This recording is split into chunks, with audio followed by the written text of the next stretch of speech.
হোৱা নাই ৰ'ব, মানে জইনো কৰা নাই ৰেজিষ্টাৰটো গম পায়।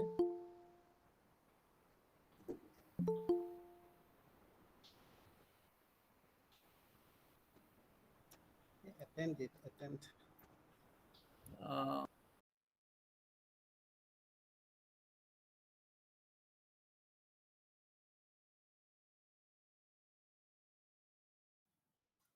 Good evening, Professor Martin. Hello.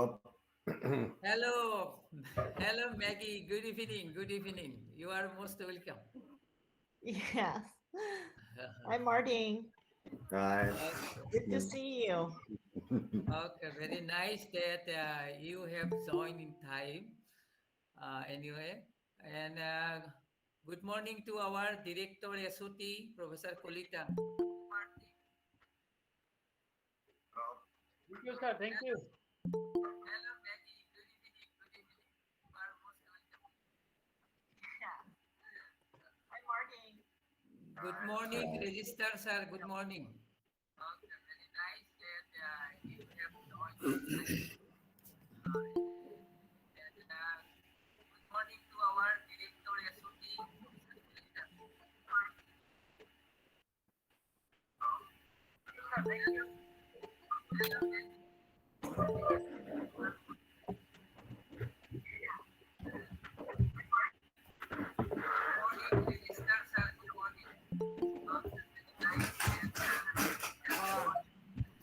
Hi, Professor Ishii Shihoko. Nice to meet you. Okay, good afternoon. Good afternoon. You are most welcome. Acha, Dr. Hemen, can we start our function? Just for wait for 2 or 3 minutes, sir. So I think it is okay. It is 9 o'clock. just to wait for 1 or 2 minutes. Please.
understand the world, since the development of mathematics is intricately interwoven with the progress of civilization, influencing the course of history through its application in science and technology. The modern period of mathematics is characterized by the comprehensive and systematic synthesis of mathematical knowledge. It is remarkable for uncovering of deep structural phenomena, including the generalization and unification and synthesis of all of mathematics. And today we are very happy to announce that four world-famous mathematicians, Professor Xiaoying Han, he is working in Auburn University, Auburn, USA, and she will deliver the lecture on the topic latest model from the neural network. Very interesting and exciting topic. And another honorable speaker, Professor Martin Bohner, Missouri University of Science and Technology, Missouri, USA, and his topic is time scale, and that is also another wonderful topic in mathematical sciences. And another outstanding mathematician, Professor Stefano Galatolo, University of Pisa, Italy, and his topic will be the existence of induced order, a computer-aided proof. And another outstanding speaker, Professor Ishii Shihoko, Professor Emeritus University of Tokyo and Tokyo Institute of Technology, Japan, and her topic will be singularities on algebraic varieties, another very interesting and exciting topic. And all the outstanding speakers are most welcome to these symposiums. And we do hope through this lecture on remarkable topics, the participant can exalt the mind and possess aesthetic qualities of modern mathematics. This symposium is a milestone step forward towards achieving objective of sustainable development goal of our Don Bosco University.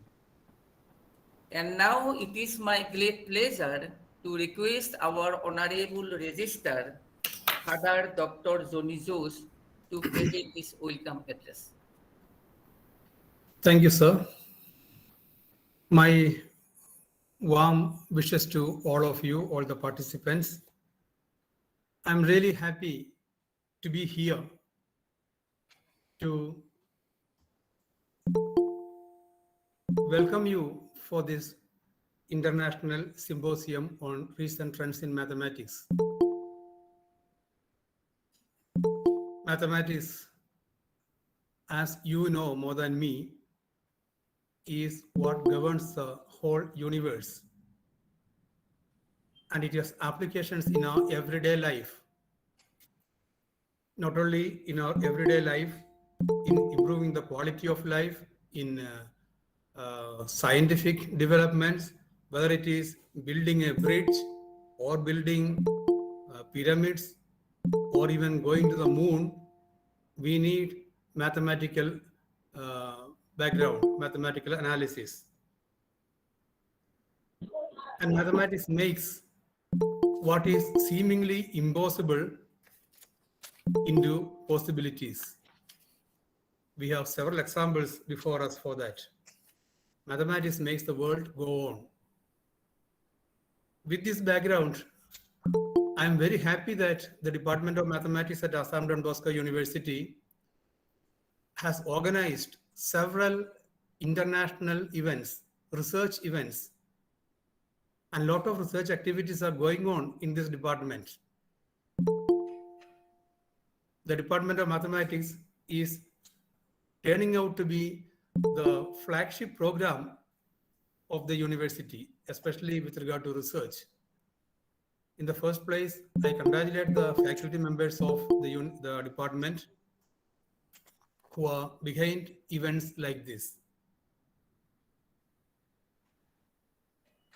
The present responsibility assigned to me today is to welcome all of you to this symposium. In the first place, I welcome our Honorable Vice Chancellor, Father Dr. Stephen Maveli. He is the driving force behind all our activities, a great encouragement for all of us. I warmly welcome him to this program. I also welcome the Pro Vice Chancellor, Father Joseph Nelenat, the Director of the School of Applied Sciences, Dr. Manmayuri Barua, other dignitaries of the university, for the directors. I saw Professor Kalida, Director of the School of Technology. I welcome all these dignitaries of the university to this gathering. I'm also happy to see many professors and assistant professors of the university in this symposium. I welcome all of them along with the students of the university and also a few alumni members. I saw their names. Welcome to all of you. It's my great pleasure to welcome 4 eminent mathematicians who have come over to take part in this symposium and present their findings. I know it was quite difficult for them to adjust the timings, but they have made it up. Professor Xiaoying Han from USA, Professor Martin Bohner again from USA, Professor Stefano Galatolo from Italy, and Professor Shihoko from Japan. I welcome you to the university on behalf of the Vice Chancellor and other senior officers and all the others of the university. I'm sure you will have a very enriching experience with us. And we look forward to your collaboration in the future too. Once again, welcome to all of you. And I congratulate Professor Tarini Kumar Datta and Professor Dr. Heman Berali, the organizers of this event. Wish them all the best. I'm sure this symposium will bear its fruits, its desired fruits. Thank you very much once again, and all the best. Thank you, Father Registers, for your very enlightening welcome address. Now it is the turn, Professor Maggie. Please allow me to speak some academic excellence of your academic lot of achievements. Professor Xiaoying Han is an eminent mathematician and an outstanding research worker at the Department of Mathematics and Statistics, Auburn University, Alabama State, USA. Her research interests mainly random and non-autonomous dynamical systems and their application. The current interests focus on modeling, analysis, simulation of stochastic and random differential equation in applied sciences. Professor Han is affiliated with the Actuarial Mathematics program at AU, attained the ASA designation Associate of Society of Actuaries in 2012 and is presently pursuing the FSA Fellow of the Society of Actuaries. Professor has published a good number of outstanding research papers, has presented many invited lectures all over the globe, and has produced a good number of PhD scholars. She has obtained BE degree from University of Science and Technology of China, MA degree and PhD degree from the State University of New York at Buffalo, USA. She has obtained Simmons Collaboration Grant for Mathematician 2016 to 2021, Jake B. Brown Endowed Faculty Award in 2015, AWM SAM Treville Award 2014, SFF Treville Award 2013, COSAM Treville Award, Auburn University 2014-2012, Bart's Teaching Award, Auburn University in 2011, Northrop Grumman Research Award in 2009, Fellowship of College of Arts and Science at Sunny Buffalo from 2002 to 2006. She is really very outstanding mathematician, and we are very much proud of her. And so it is our great pleasure to request Maggie to present her talk.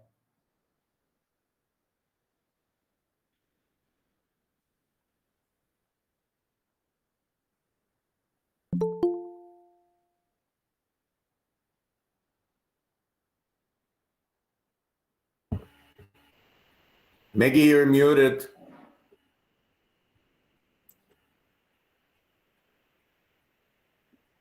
Okay, now I have to say that again. First of all, I would like to thank the organizers for the nice invitation. It's a great pleasure to present my recent work here.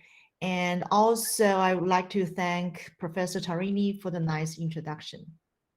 So what I'm going to talk about today is based on a sequence of joint work with Professor Peter Kloden from Germany and one of my former PhD students, Baziru Usman, who is right now a teaching assistant professor at North Carolina State University. So I'm going to talk about lattice models from neural networks. Okay. Well, first I'm going to introduce what is lattice dynamical systems. So lattice dynamical systems come from mainly two different sources. One source is as a discretization of a partial differential equation. And then in a partial differential equation, we can discretize, for example, the Laplacian operator by differential quotient. And then this Laplacian operator can be written as a discrete Laplacian operator written in this way, AU. Okay, and then at the same time, we discretize each of these functions at lattice point, and then we can get lattice equations. However, lattice differential equations do not have to come from discretization of partial differential equations. They can also arise just naturally from applications with discrete structures. Okay, so for example, cell system or chemical reaction system. For these systems, when we have a lot of molecules which are independent and discrete, so those are intrinsically discrete models that can be described by lattice systems. And the motivation, three of them, the first one I've already just said. So we have these systems which are discrete in the nature, and then we do not want to look at the continuum limit of those systems. We want to focus on the discrete structure. And also they may behave differently if the lattice system is obtained from discretization of PDE, then it may behave differently from their PDE counterpart. So this makes them more interesting to study. And the last one is the good point, which we know that for PDEs, for a lot of PDE systems, the analysis sometimes is just so very difficult to track.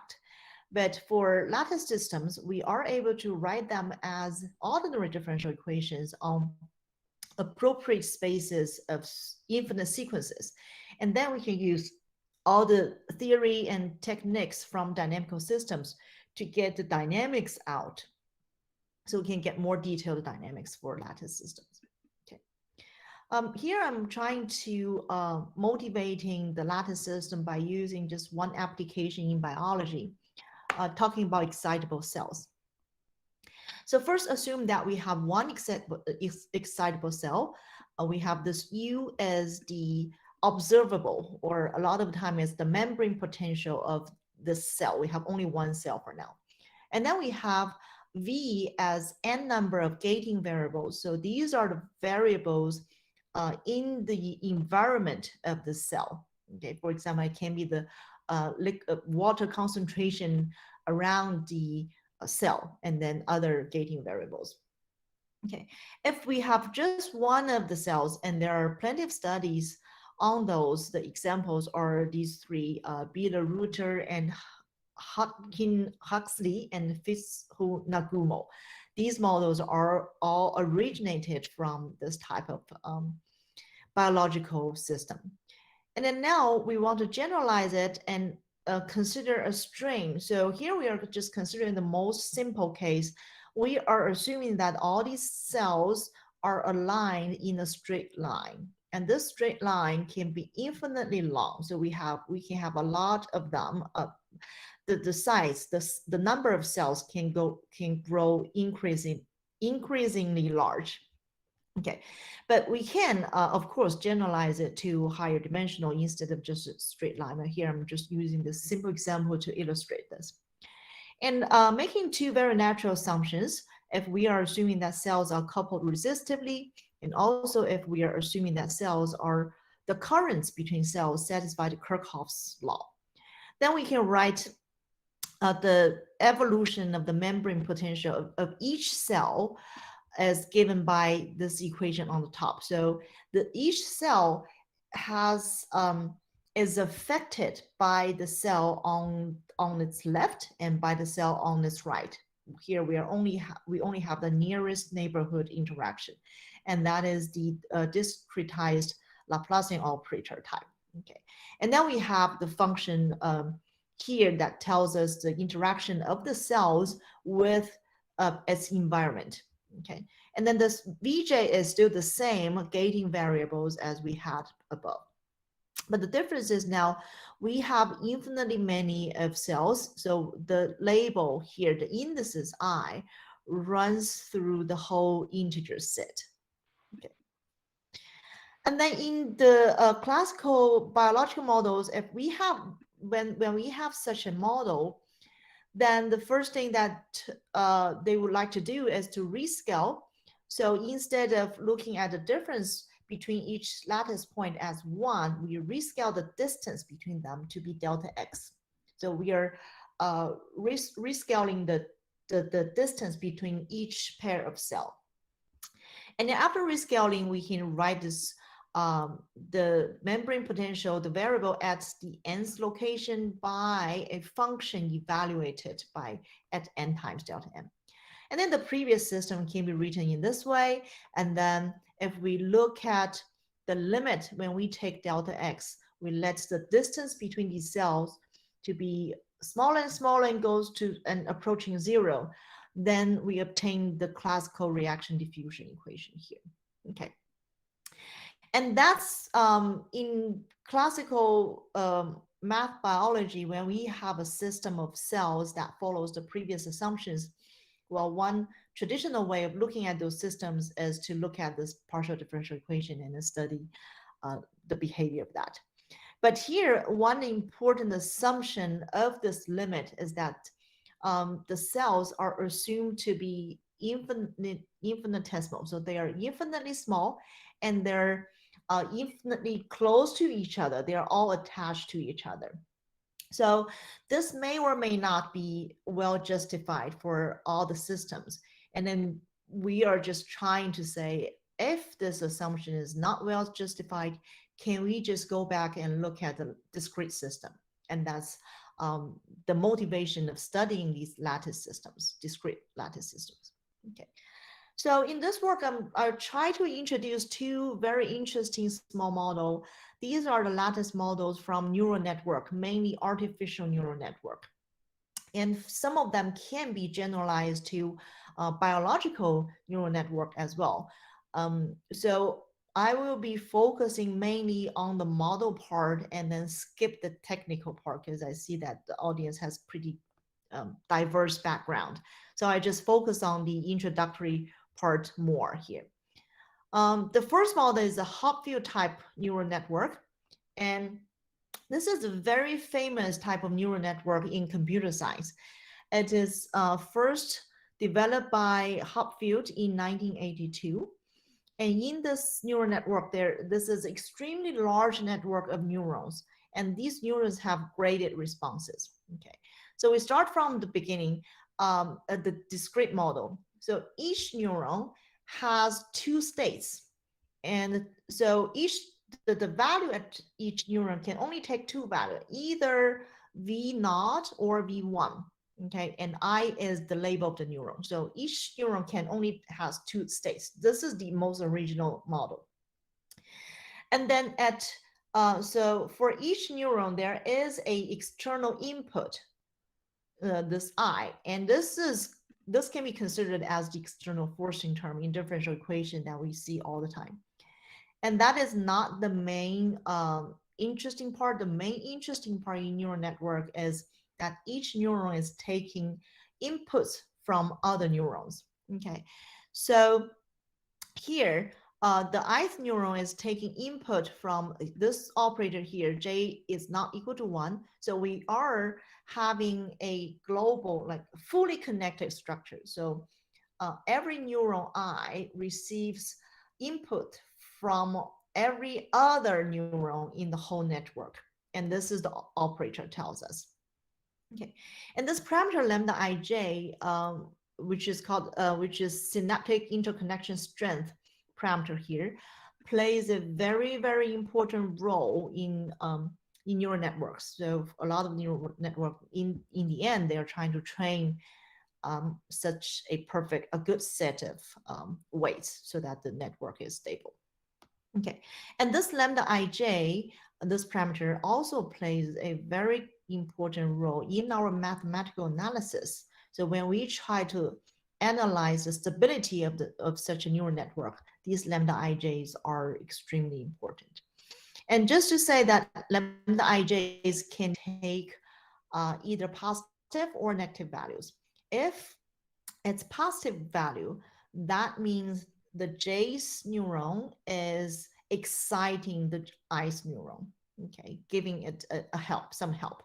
And if lambda ij is negative, that means the J's neuron is inhibiting or it's controlling, depressing the I's neuron. Okay. All right, so the original stochastic algorithm is like this. At each iteration, and we check this inequality, okay? So if the external forcing at the I's neuron and together with all the inputs from other neurons is not big enough, is lower than UI, as threshold, then the value of at this neuron will be V naught, okay? If it is V naught already at the previous state, at the previous step, it will stay the same, okay? And then if the total input, including external input and also internal input from other neurons, is larger than this threshold, then the value would be V1. So V1 is larger than V naught.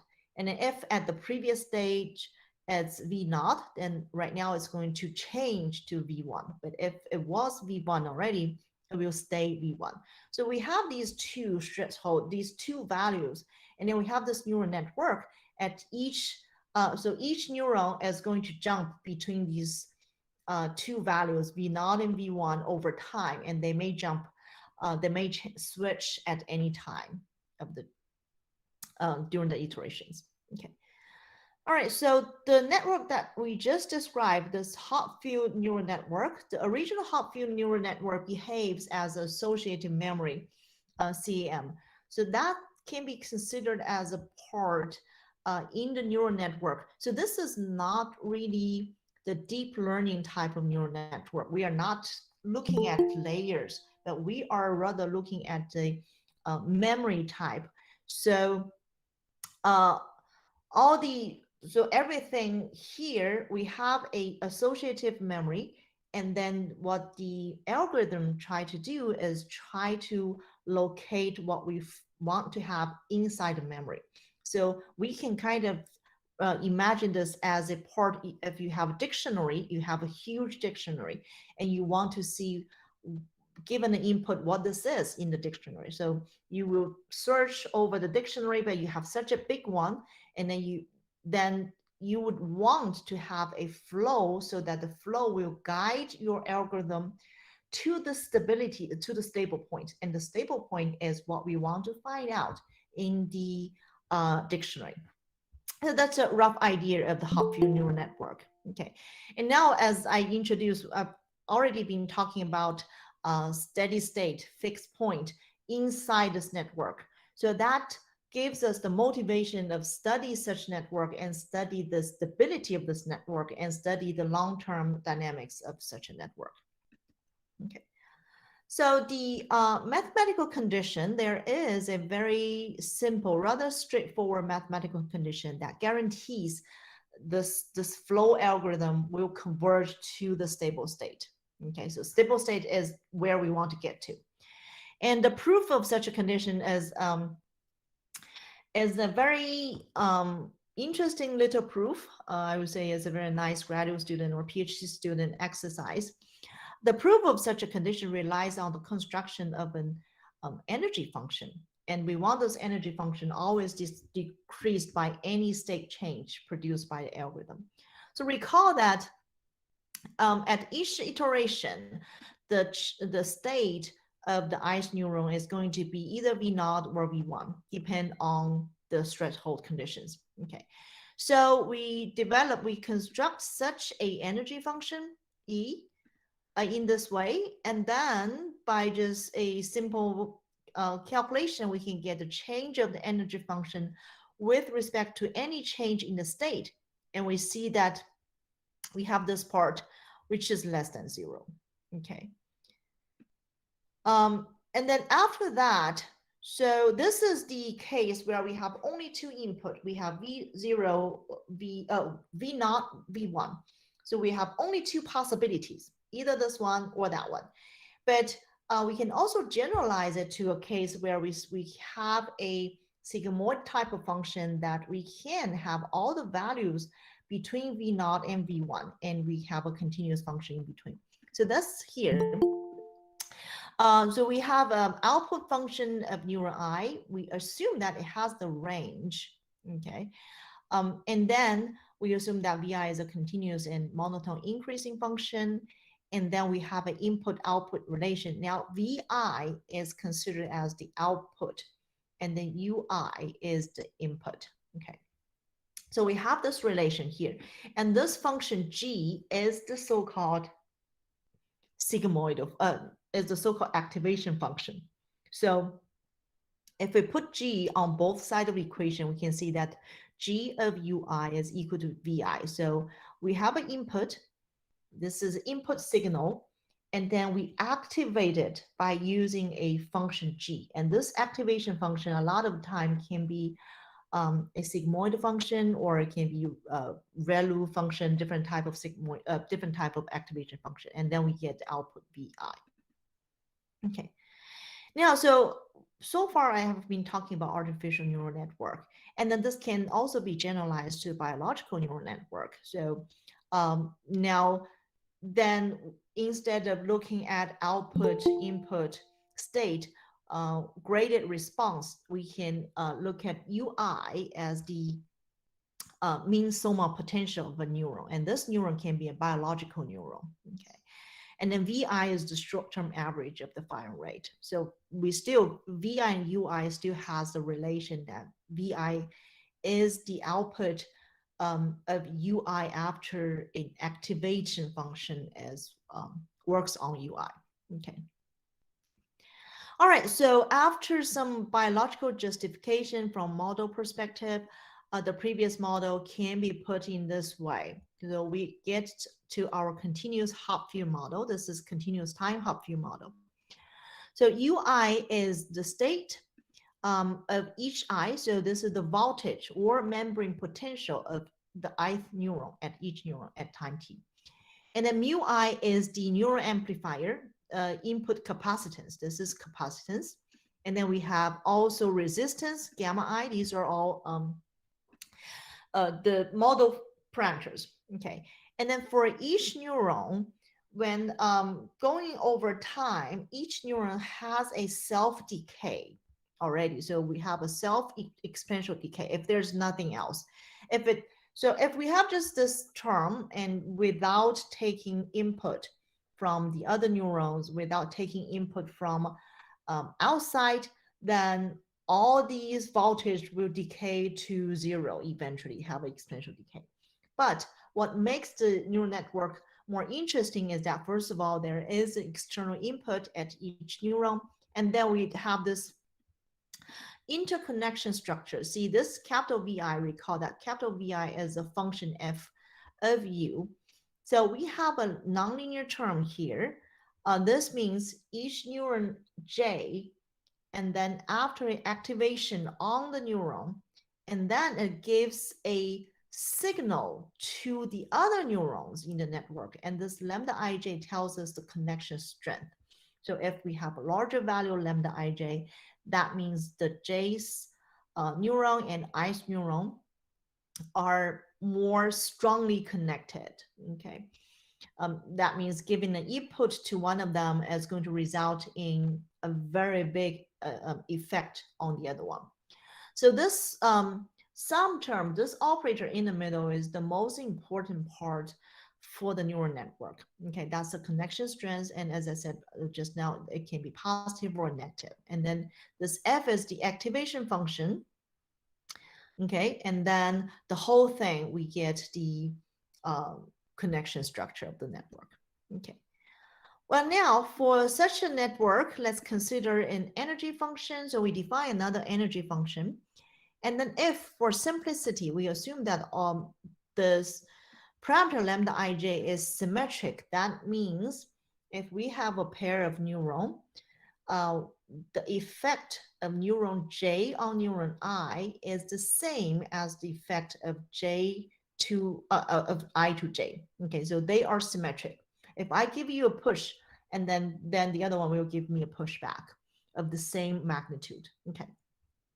And this Fi is assumed to be a monotonically increasing F inverse function. And then mu I was the input capacitance, which was positive. Okay.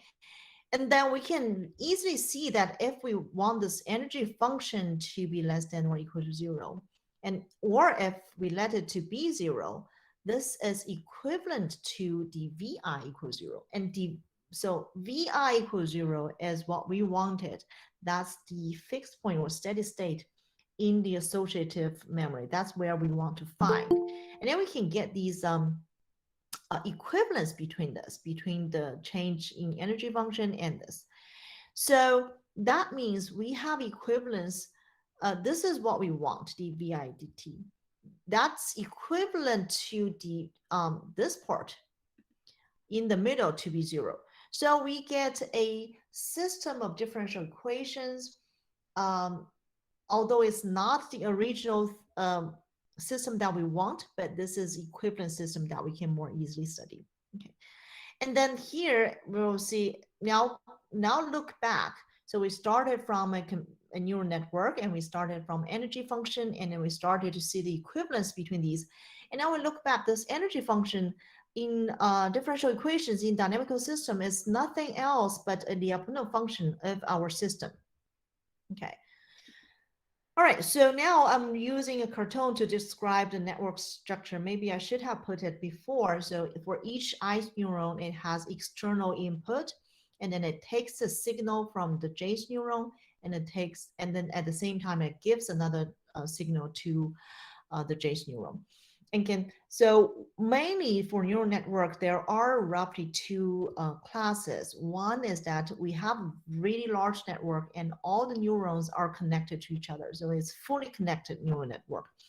Or for a simpler case, although we have very large set of neurons, but each neuron is only interacting with a finite number of other neurons in its neighborhood. So that's a finite connection. So we have two different types of those. All right, so here are some standing assumptions that we make for the later study. I'll just quickly go through it. What does that mean? So the first thing is the connection strength. Recall that this lambda ij. And we put an absolute value there. So we are looking at the magnitude of the stress, no matter if it's excitement or if it's inhibition. We are only look at how strong this is. And we do want the strength, the maximal strength over the whole network is bounded. We don't want to have anything going to infinity happen at any of these neuron site between any pair of neurons. And then we're assuming the model parameters, the input capacitance and input resistance, we are assuming that those are positive and bounded, okay, all bounded. And then we assume that the forcing on the whole neural network is square summable. So this is just a simple assumption here. And then later, if we can change this forcing to be, for example, time dependent or stochastic, and then add more sophisticated assumptions on those. Here, we only require that the forcing on the whole network, if we put them together, they converge, okay? And then we want the activation function to satisfy some sort of local Lipschitz condition. So this is to make sure that the system have a global solution, a uniqueness of solution. And then we also require some growth bounds on the parameter inside here, LR. So that's almost, well, that's mainly for technical purpose, okay? So for all of these systems, we are studying them in the space of infinite sequence. And then I'm introducing the most general type. This is called weighted space of infinite sequence, LP. So the sequence space is defined in this way. And then when all the rows, so when all the weights are equal to be 1, then we have just a regular LP space. Okay, when row is not 1, then we have a larger space that includes more interesting solutions. Okay. All right, here is the special case. When P is 2, we have a Hilbert space more than just a Banach space. Okay, and then we have inner product and we have norm. Okay, and then when rho, the weight is constant 1, then we have just a standard space of infinitely summable, square summable spaces. Okay. So the technique mainly is that now we have the sequence space. We are going to take the previous equation and define each term inside there as an operator, and then put it as an ordinary differential equation on the sequence space. And then after that is where the theory, concept, and techniques of ordinary differential equations kicks in. Here, because we have just a basic autonomous system, autonomous differential equations, we are using the most basic semi-group from there. If we have a more complicated system, if we have, for example, time-dependent input or variable or random input, then we can use non-autonomous dynamical systems or random dynamical systems from there. Okay, so I'm going to skip all the technical part and then go ahead to the next model, which I think is pretty interesting. So the next model is also a neural network model, but this is based on a neural field model. So neural field model is a continuous model. It's developed by Amari in 1977. So it covers a combination of short range excitation and long range inhibition. Okay, so in short range, we have these excitement among neurons, and in long range, there's inhibition. And then in that work, so this very interesting phenomena was proved that the combination of these could stabilize the system actually. Okay, so what we try to, this is the original Amari model, which is a differential integral equation. And then the interesting part here is that, so inside here, we have the summation over the whole field of the whole neural field. Now it's continuous. And then we have this Heaviside function. So this is a Heaviside function that tells us U is the state or the potential of the neuron at a location. So if this neuron at the location is strong enough, that means the potential is larger than theta, then we have H equals 1. When it's strong enough, so this term is non-zero, this integral, that contributes to the integral. So that neuron is going to give a force to the neuron at location X. So this operator here tells that on the whole field, neural field, everybody who is more than theta is going to give X a force. Okay, and that's the original point of this Murray model. Okay, and then there are a lot of generalization. For example, this exponential decay can be replaced with just a dissipative function, a cubic-like function that has some decay. And also another extra external forcing can be added. So what we wanted to do here is we want to look at not on the field. We want to look at each different discrete neurons and see how they interact with each other. So now we have I as the membrane potential of the ice neuron, and then we have this nonlinear term. So this mainly will be dissipative. So this is a generalization of just the negative UI term. And the interesting part is here that, see, we have this Heaviside function. So that means if the J's neuron is more than theta, the threshold, well, we can have a different threshold for each neuron, but here, just for simplicity, we have, if it's more than that, then it is going to give the ice neuron a forcing or an push with this strength, kappa ij. Okay, so the operator in the middle is the discrete counterpart of the previous integral part. Okay, and this kij can be considered as the discrete counterpart of the kernel function. Okay, and we have assumptions on those. So a major difference between this system and the previous one we considered a simpler case where each neuron only interact with finite number of other neurons in its neighborhood. But here we have a fully connected network. So everyone is talking to everyone else on the whole on the whole domain. And that makes the analysis a lot more complicated. So actually we do need to use the weighted space of infinite sequence, but I'm going to skip that technical part here.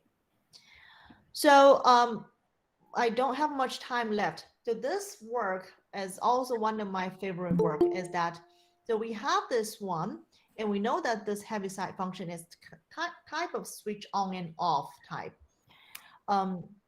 This is the original setup using Heaviside function, but in engineering, so a lot of the time they are replacing this Heaviside function by a sigmoidal type function. And they have been just doing this like by default. So what we wanted to do, we want to see, can we mathematically prove that this approximation is legitimate? So we are having a sigmoidal function and we make it steeper and steeper in the middle. Do those systems approach the solution of this one? And do the attractors of those systems approach this one? So this is what we wanted to do here.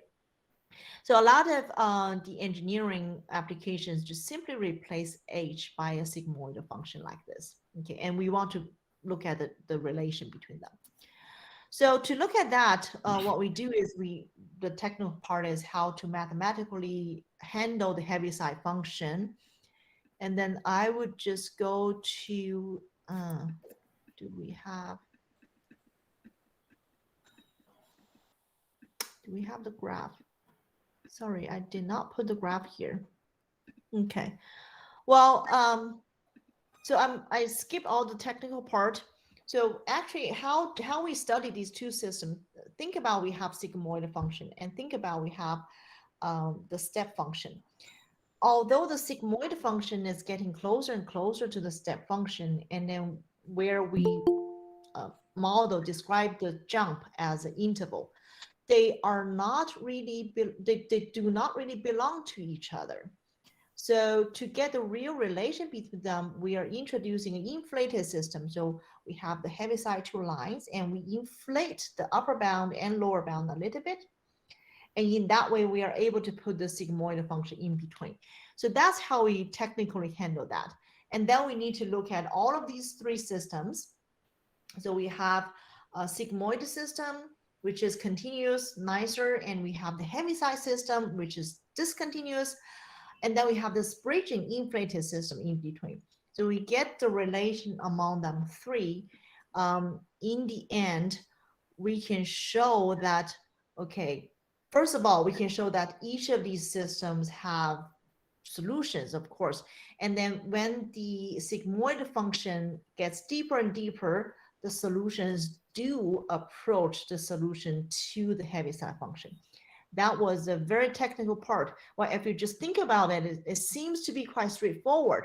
You have a sigmoid and you make it deeper, but then mathematically it's very complicated, mainly because we have this global connection structure operator in the middle that makes we do not have the compactness that we want. But so that's the first main result. And then after that, we also look at the attractors for each of these systems. So we have attractor for the Heaviside system, we have attractor for the inflated and sigmoid. And then the relation among them is that, so when the inflated system attractor, when epsilon, this epsilon is the parameter again, tells us the how fat is the inflation layer, and also how deep the sigmoid function is. So as epsilon goes to 0, we have inflated system attractor goes to the Heaviside one. Okay, and then on the other side, and when epsilon, for each epsilon, so we also have that this sigmoid attractor is included here. So we have sigmoid attractor included in the inflated attractor, and inflated attractor approaches the Heaviside attractor. And then we get this relation that in the end we say, okay, this is legitimate. So it can be mathematically proved that approximating these step functions in engineering applications, at least in neural networks, this type of neural network, it does make it so we can rigorously prove that we can do that.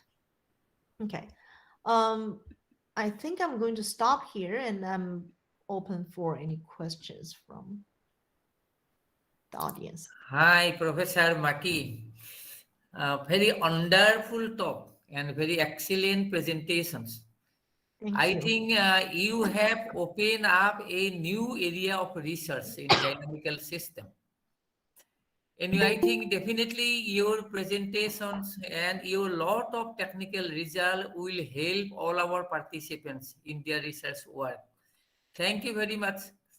Now I would like to request the participant to raise question, and our speaker will be happy to interact with you.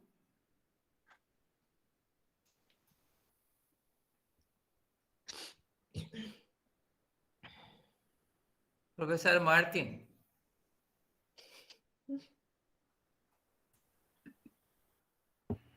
Thanks. Today I don't have a question.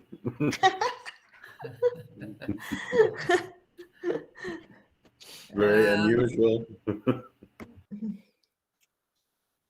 You have spoken a lot of, I think, critical results on the neuron network. Can we apply all this result to study our brain function, human brain function? That's more complicated, of course. So it's mainly if we want to study a network or brain cells, and then the question is then what do the stability mean? Well, if we have a brain and we have all of these cells, we do not want them to get to a steady state. We do want them to be active somehow. So that's, I feel that that's the reason, the main difference. For computer neural networks, you want stability. You want the network to be stable, and then so every time you give an input, you would want the output from the neural network to be same. You don't want to give the network a picture, say it tells you it's a dog at this time, and then you give it another try and it tells you no, it's a cat. So we don't want that to happen. We want that every time we give the input, either it's a training process or it's just a memory process. We want the stability of that network that gives us a reliable result. So that's where we want to look at the stability of computer neural network instead of human brain neural network. It's a lot more complicated. I wouldn't want my brain to get stabilized, of course. Okay, that's fine. Professor Shihoko, do you have please any question? Or our director SOT, please, do you have any question? Not in particular for me. Thank you for nice talk. In your Maggie, in your continuous model, you have taken lot of standing assumptions A1, A2, A3, A5. And how you have formulated this assumption? That's a good question. So for a system like this, usually we need some type of either Lipschitz condition on the nonlinear terms or growth bounds so that the solution, we want the solution to exist at least. Even without uniqueness, we do want the solution to exist. If the solution does not even exist, then there's no point to talk about the long-term behavior of the solution. So a lot of those assumptions are to make sure that the solution exists globally.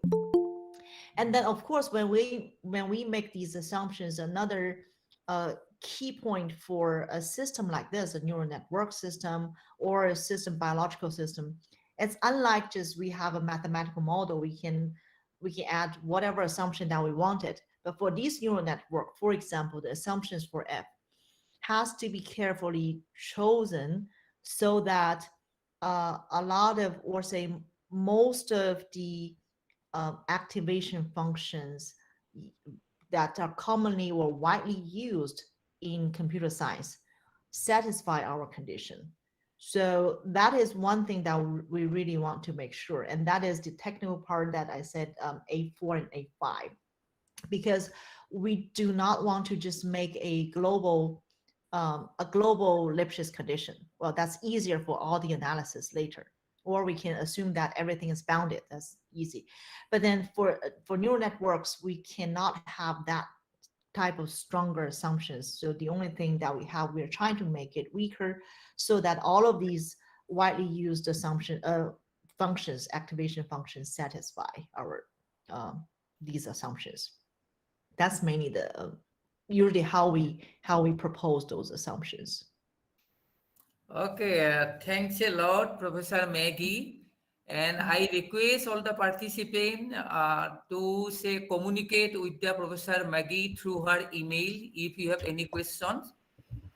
And therefore, thanks a lot on behalf of the Assam Don Bosco University. And you are most welcome to visit our university at your convenient time. Thank you. Okay, now there is a questions of time. And now it is the time Professor Martin Bohner. And his topic is time scale. And please allow me to speak something of his wonderful academic achievement. Professor Martin Bohner is the Curator Distinguished Professor of Mathematics and Statistics at Missouri University of Science and Technology, Missouri, USA.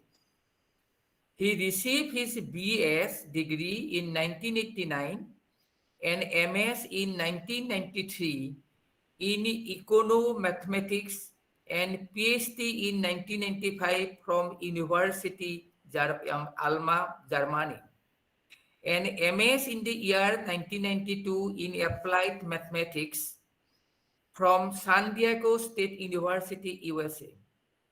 He was a postdoctoral sponsored by the Alexander van Humboldt Foundation at National University of Singapore in the year 1997 and at San Diego State University in the year 1998. Martin Bohner is a past president of ISDE, the International Society of Difference Equation. His research interests center around differential difference, dynamic equation, as well as their application to economics, finance, biology, physics, and engineering. He is the author of 6 textbooks and more than 300 publications. editor-in-chief of 5 international journals, associate editor for almost 100 international journals.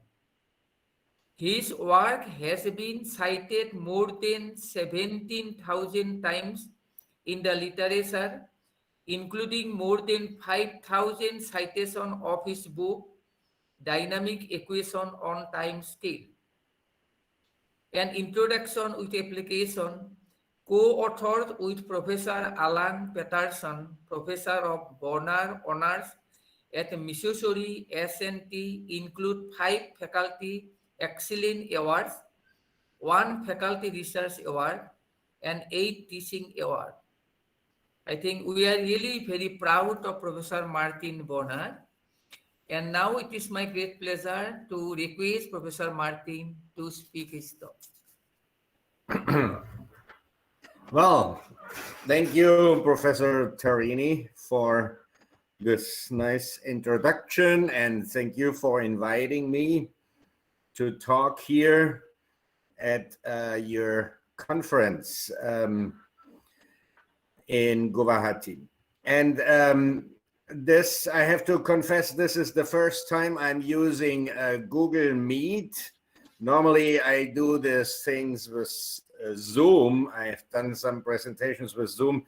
So this is the first time I do use Google Meet. Looks like Professor Han is very experienced with that because everything was very good. And so I hope that Professor Tarini, if I do any mistake, if you cannot see what I'm saying or if you cannot hear me, then please give me an alarm. Because somehow I realized that you cannot see yourself or the others while you present. And I tried to solve this problem today for many hours, but I couldn't. So once I'm going into presentation mode, I cannot see you anymore, but I guess I can still hear you, right? Okay, that's fine. Yeah. Okay. So I'll share my presentation now. And okay. I'm trying to do this. Okay, so let's see. Can you see something, Professor Tarini? Can you see my first slide? Yes, we can see your slides. Okay. Can you also see me, by the way? No, Oh, you cannot see me right now. I cannot see you right now. Okay, good. But I I can am see you. seeing you. Yes, I am seeing you. I can But see anyway, you. your slide is very much clear to us. Okay. So wait a minute. So Professor Tarini can see my slide and me, but Professor Han can only see my slides. Is that Now right? I can see you too. Now I can see you. Okay. Yeah, because I only see my slides. So, okay. So if I do something wrong, please tell me. Okay. So this is a general talk about timescales. Which is a unification of discrete and continuous, like differential equations and difference equations, and an extension to cases in between. So I'll start my talk with just 3 very simple examples, trying to get used to this presentation here. So first, classical case of differential continuous calculus. I plotted here the function f of t equal t squared. And now this is another thing that I'm trying to do just to check it, whether it works. I will try to write on here. Can you see what I'm writing? Yes, please. Professor Tarini? Yes, please. Okay. Yes. So here I plotted the function f of t equal t squared, okay? And so that is this function, okay? So, and then we know the slope or the derivative of this function is 2t, okay? Yeah, everybody knows that. So that is the case of the continuous, of the differential classical calculus. And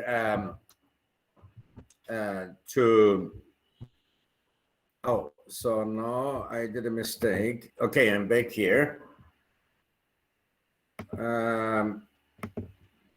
So just putting some pictures here, like Leibniz and Newton, going back to these people, the classical case of differential calculus.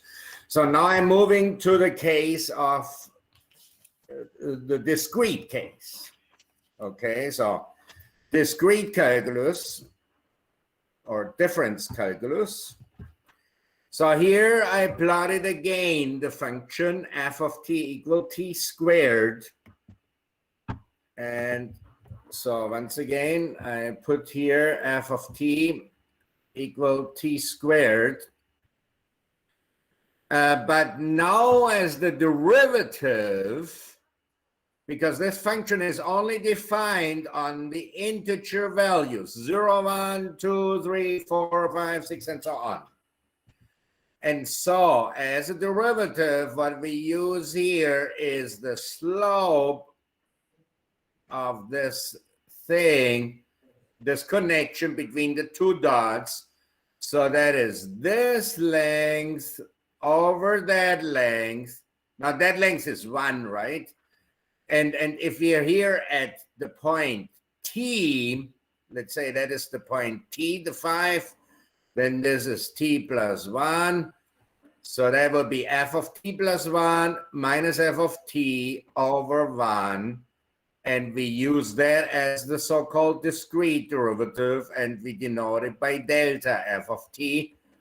So it would be f of t plus 1 minus f of t. And just for this example, I'll give a theory in just a second, but just to spend a few minutes with some easy things that everybody can understand. So, so here that would be t plus 1 squared minus t squared, right? F of t plus 1 is t plus 1 squared, f of t is t squared. And we can write this as t squared plus 2t plus 1 minus t squared. And the result, t squared cancels, we get 2t plus 1. Okay? So that is a little bit different derivative. Remember before it was 2t? Now it's 2t plus 1. What's going on?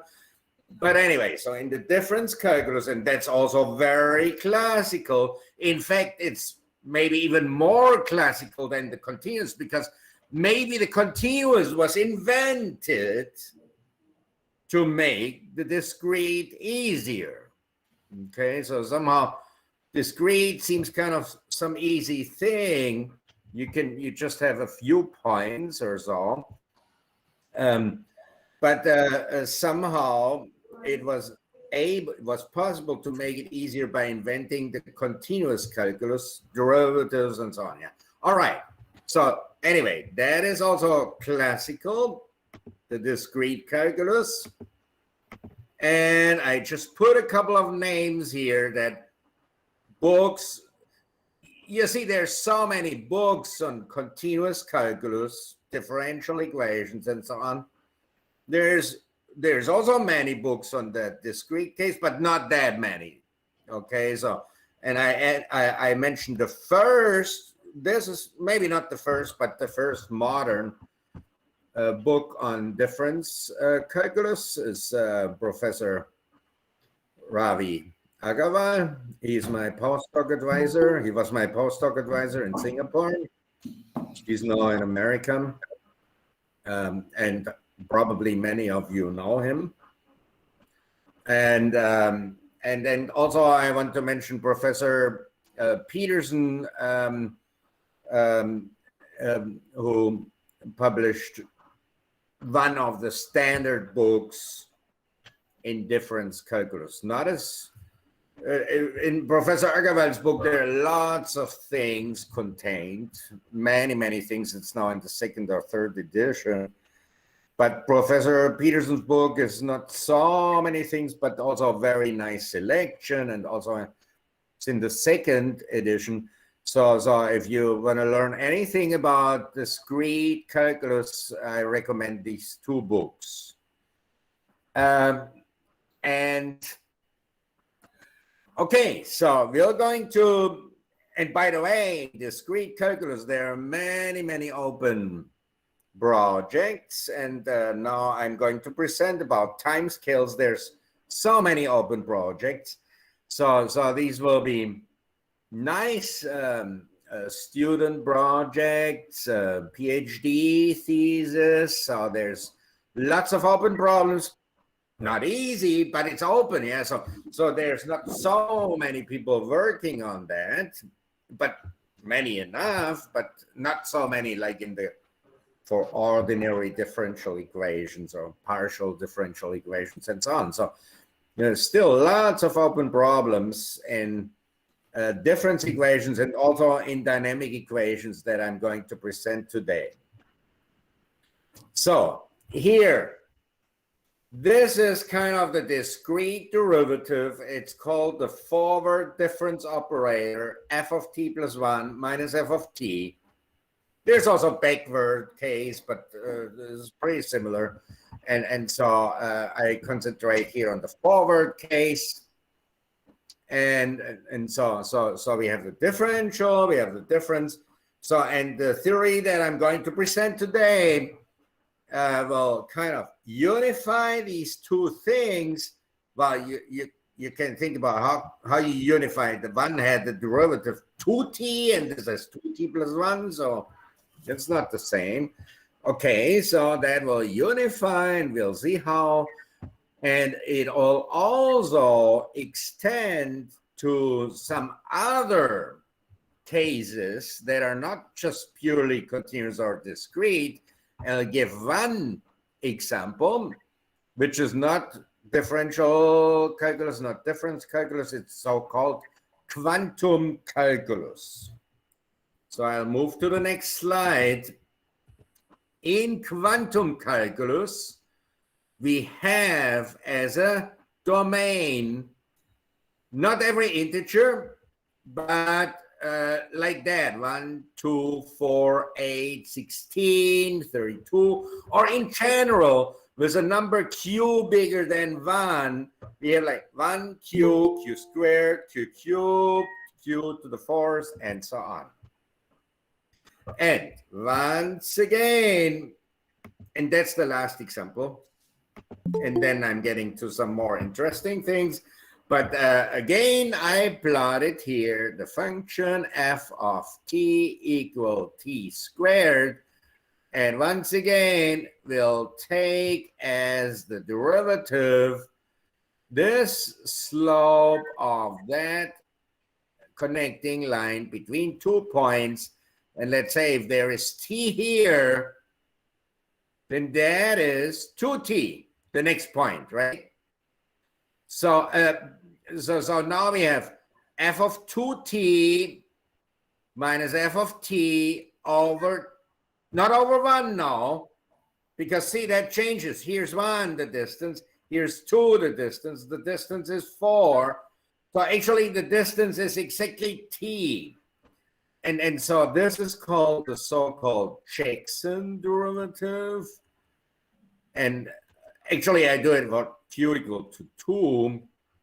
So that would be f of 2t minus f of t over 2t minus t, that's t, right? That's f of 2t minus f of t over 2t minus t, which is t.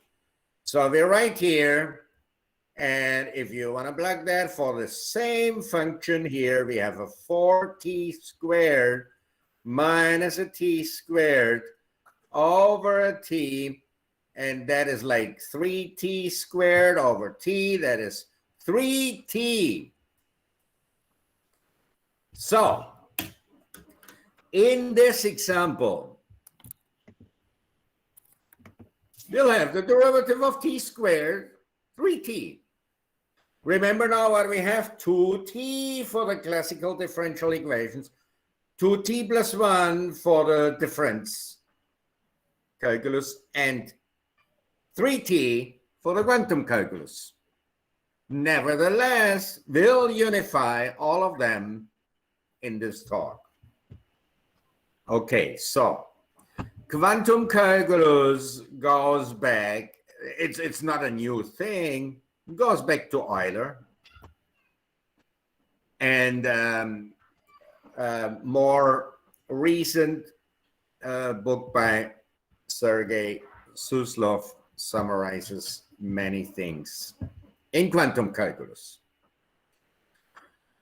Okay, so what we'll do with the topic of this talk today, we'll unify these three things and many more. And to move towards that, just here, my introductory quote: major task of mathematics today is to harmonize the continuous and the discrete, to include them in one comprehensive mathematics, and to eliminate obscurity from both. And that is what we're going to do with the theory of timescales, or the so-called timescales calculus. So, as a timescale, we denote that by the letter T, and that timescale could be the reals, that's the continuous case, the integers, that's the discrete case, this set q to the n naught, that's the quantum case, could be that set. In fact, it could be any set that is a closed subset of the real numbers. That's the definition of a timescale, not empty. And that is going back to Professor Braun-Olbach and Professor Stefan Hilger in his PhD thesis under direction of Professor Olbach in 1988, laid the foundations to the timescales calculus. So that is really not classical. That is 1988. That is not a long time. So that is recent, let's say. And once again, to pick, to say the purpose of this timescales: unification, continuous and discrete, extension, for example, the quantum calculus case or other things, and also discretization, because, for example, here, when you use that timescale hz and let h tend to 0, you get such things. And what is less known, when you use that q to the n naught and let q tend to 1 from above, then you also get back the real case. So unification, extension, and discretization are the three purposes of the timescales calculus. And let's get started, and I'll tell you a little bit. Yeah, so there was a cover story in New Scientist magazine. Tell you a little bit about the timescale calculus and some, just enough in this 45 minutes to make you curious about it and learn some more and start doing research. Because if you know continuous and maybe a little bit discrete, here you go, you do your topic that you're working on in the timescales case. Okay, so here we go. So we define, and sorry, I should write here something. So we look at a function f that is defined from t to r. And in fact, it can be more general. We can put a Banach space or so, but let's just, for the purpose of this talk, just a function that is defined from then timescale t to r. And on that thing, we'll define a delta derivative of that f in just a second. But here I want to summarize what happens to that delta derivative. If the timescale is the real numbers, that delta derivative turns out to be just the usual f prime. If the time scale is the integers, that delta derivative turns out to be just the usual forward difference. Remember, f of t plus 1 minus f of t. And if the time scale is the q numbers, then that delta derivative, it turns out to be just the usual checks and derivatives. Remember, f of qt minus f of t over q minus 1t. I did it with q equal 2, but you can generalize that, of course. Any number q bigger than 1. And so I'll use this anytime, whatever theorems I show, you can keep this 3 examples, and it's just 3 examples. I mean, how many timescales do you have? I mean, so many, right? Not just the 3 reals, integers, q numbers. No, any closed subset of the real numbers is a timescale.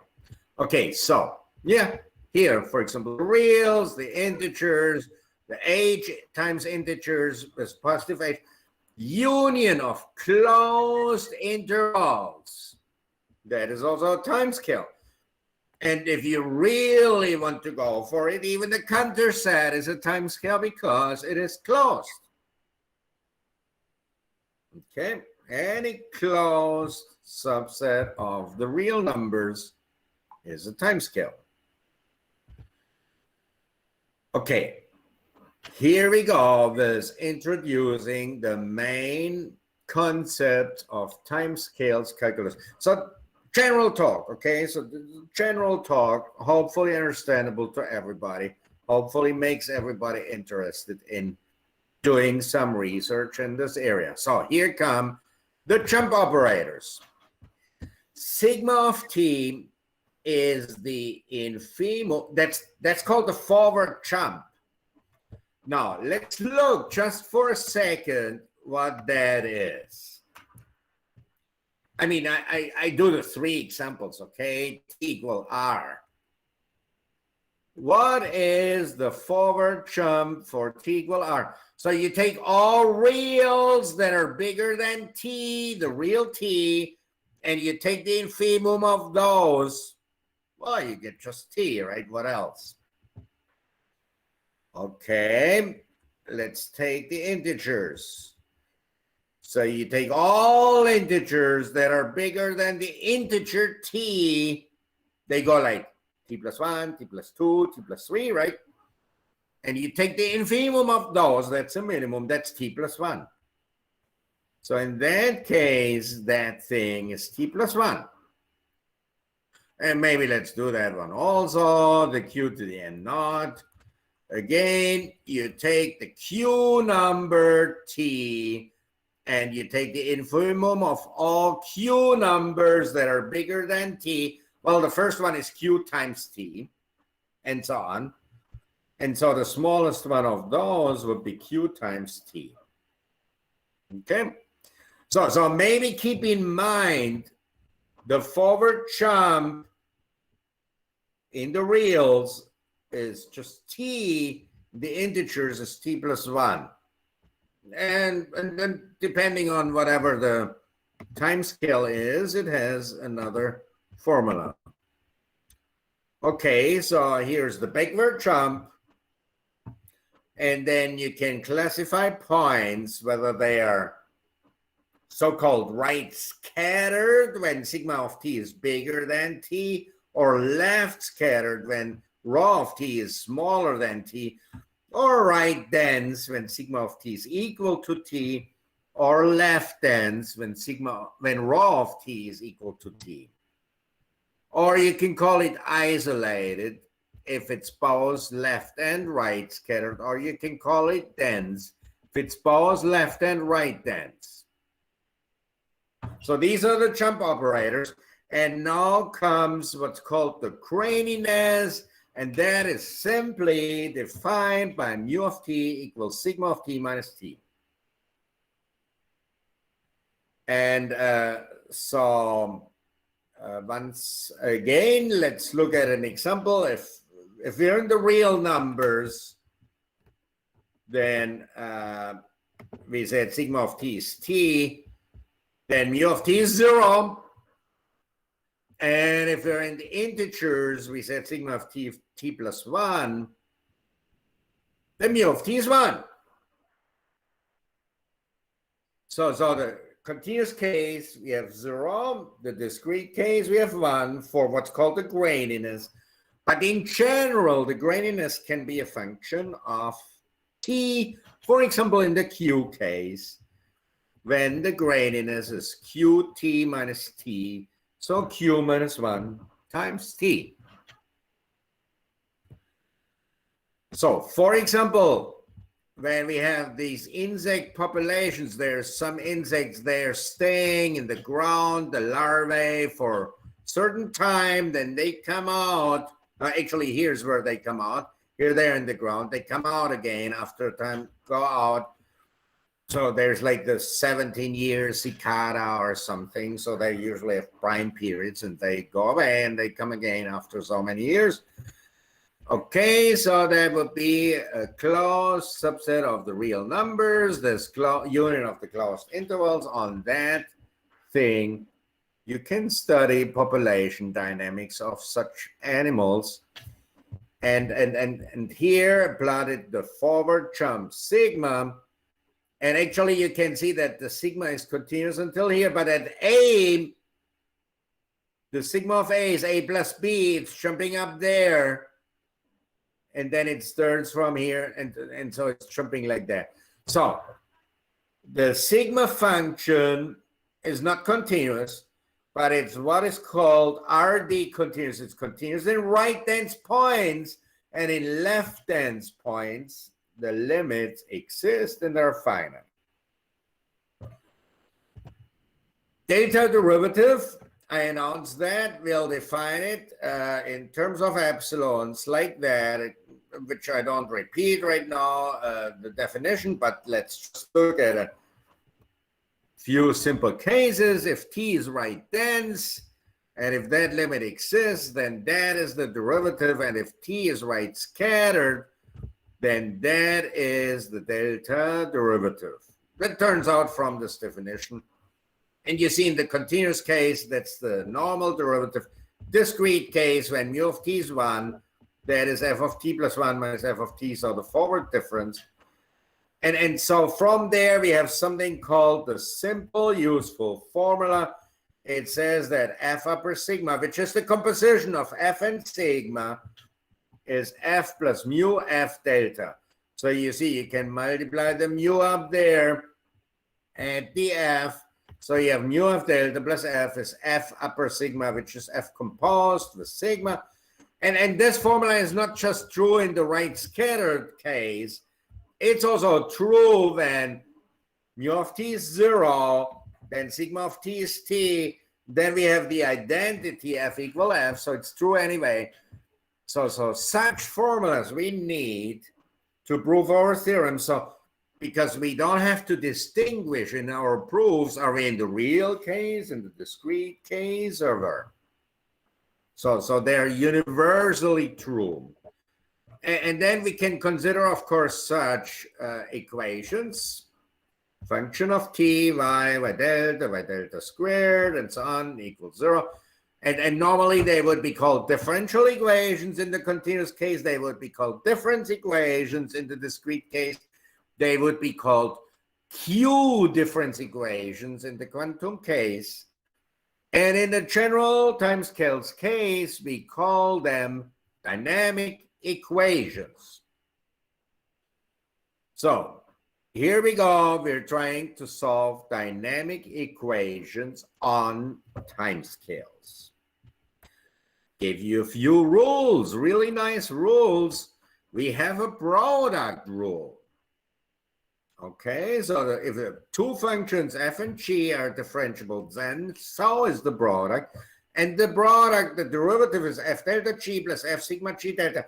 Now, I want to write that down because just to make sure you don't misunderstand me here, the f sigma, that is f circle sigma. It's not f to the power or something. It's just a notation of f composed with sigma. Okay, said that before, but just to repeat it. And you see, in the real case, the sigma is just identity, right? And so you have f prime g plus f g prime. That's what everybody learns in school and everywhere. Now, in the discrete case, if you do the delta of fg, you have the delta of f times g plus the delta of g, but the f advanced at one point. That's just a fact. You can check it. And similar in the Q case. And so that formula is true all the way for any time scales, okay? You can prove that from the definition of the delta derivative. Let's go with the quotient rule. If gf delta minus fg delta over g sigma, as long as the denominator is not zero. Now, you see, if you're in the real case, the sigma is not there, right? The sigma is identity. So you have a g squared on there. G f prime is f g prime over g squared. That's what everybody knows from school. And in general, we have it like that. So, for example, we can calculate here the derivative of t squared. That is the derivative of t. Actually, derivative of t turns out to be 1. Just you plug it in the definition, you see it. So 1 times t plus 1 times sigma of t, because the other one we need to do with sigma. So you get t plus sigma of t. Going back to our original examples, when we were in the real case, sigma of t is t, so we got 2t, remember? Derivative of t squared, the normal one was 2t. Now in the integer case, the sigma of t is t plus 1. So we get 2t plus 1, and that's what we got there. And in the q case, when q was 2, the sigma of t was 2t, together with the t is 3t. So we recover the introductory examples by just this little result here. And we can also do the derivative of 1 over t. And so that would be 1 delta, that's 0, times t, minus t delta, that's 1, times 1, over t sigma of t. So minus 1 over t sigma of t. And of course, you can, whatever you want, maybe you can do t cubed and so on, now that you know t squared, right? So for t cubed, you would have a t squared plus t sigma t plus sigma t squared. Okay. One thing that is a little bit strange, that t squared is not twice differentiable, because you see sigma in general is not differentiable. It's not even continuous. Remember the example that I gave, and there is also a theorem in this calculus that anything that is differentiable must be continuous. So sigma is in general, sometimes it is, but in general it's not differentiable. So t squared in general is not differentiable. So what do we do with power series? So, or if we want to do a Taylor formula, okay, so then we have to get these guys. So we start with h0, we define recursively hk plus 1s as this integral. Integrals are defined in terms of antiderivatives like that.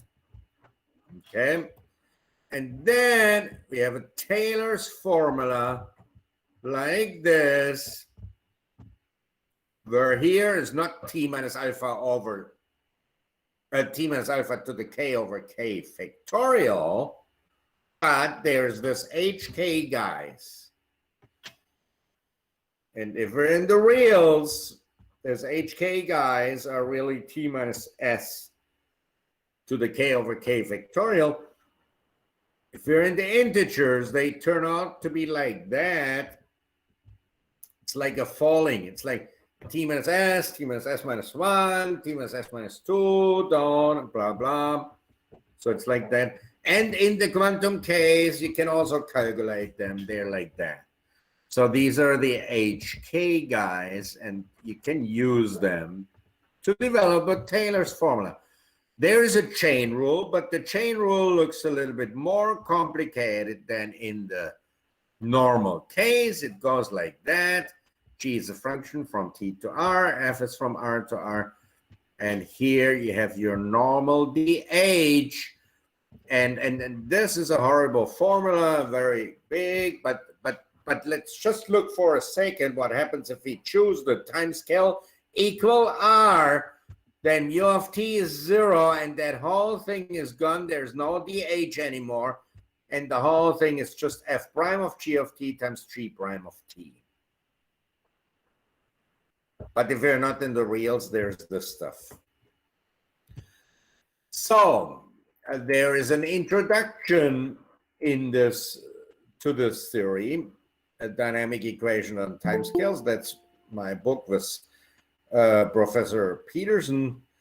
And we also have a second book, Advances in Dynamic Equations on Timescales. And if you're more into PDEs or multivariable calculus, we wrote just recently a book on, that's with Professor Georgiev, multivariable dynamic calculus on timescales. So I have a couple of minutes left, so I want to tell you a little bit about the exponential function on timescales. And for that, I should introduce what's called the regressive group. And we define a P, a function P from T to R to be regressive if 1 plus mu of T, P of T is never 0. So in the real case, everything is regressive. In the discrete case, if P is not minus 1, is regressive. And whatever the time scale is, it's regressive if that does not hold. And on that set of regressive functions, we define a circle plus addition. By that, it's P plus Q plus mu P Q. Mu is the graininess. And then we can see that this makes a group out of the set of the regressive functions, and that's the regressive group. And that is the inverse with respect to that group, and that is the circle minus subtraction. And you notice when mu is 0, when we are back in the real case, everything, every circle plus is just plus, that's gone, and circle minus is just minus. So what about the regressive group? Okay, here comes the exponential function. We define the exponential function as the solution of this initial value problem, first order linear homogeneous condition, initial condition 1.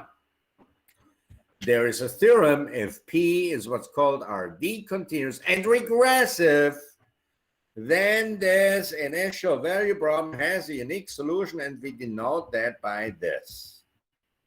And for example, in the real case, if P is a constant alpha, right, you have y prime equal alpha y. So you just get e to the alpha t because you start at 1, let's say at 0. And if P is not a constant, you get that as the exponential. And in the discrete case, if you have delta y of t, let's say equal alpha y of t, you can write y of t plus 1 equal 1 plus alpha y of t and iterate that. So you get 1 plus alpha to the t.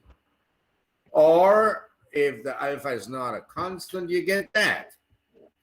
So these are some examples in the t equal r and t equal z case.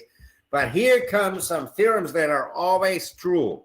This is the jump property of the exponential function. This is the semi-group property of the exponential function. And these are my favorite formulas, the generalized rules of exponents.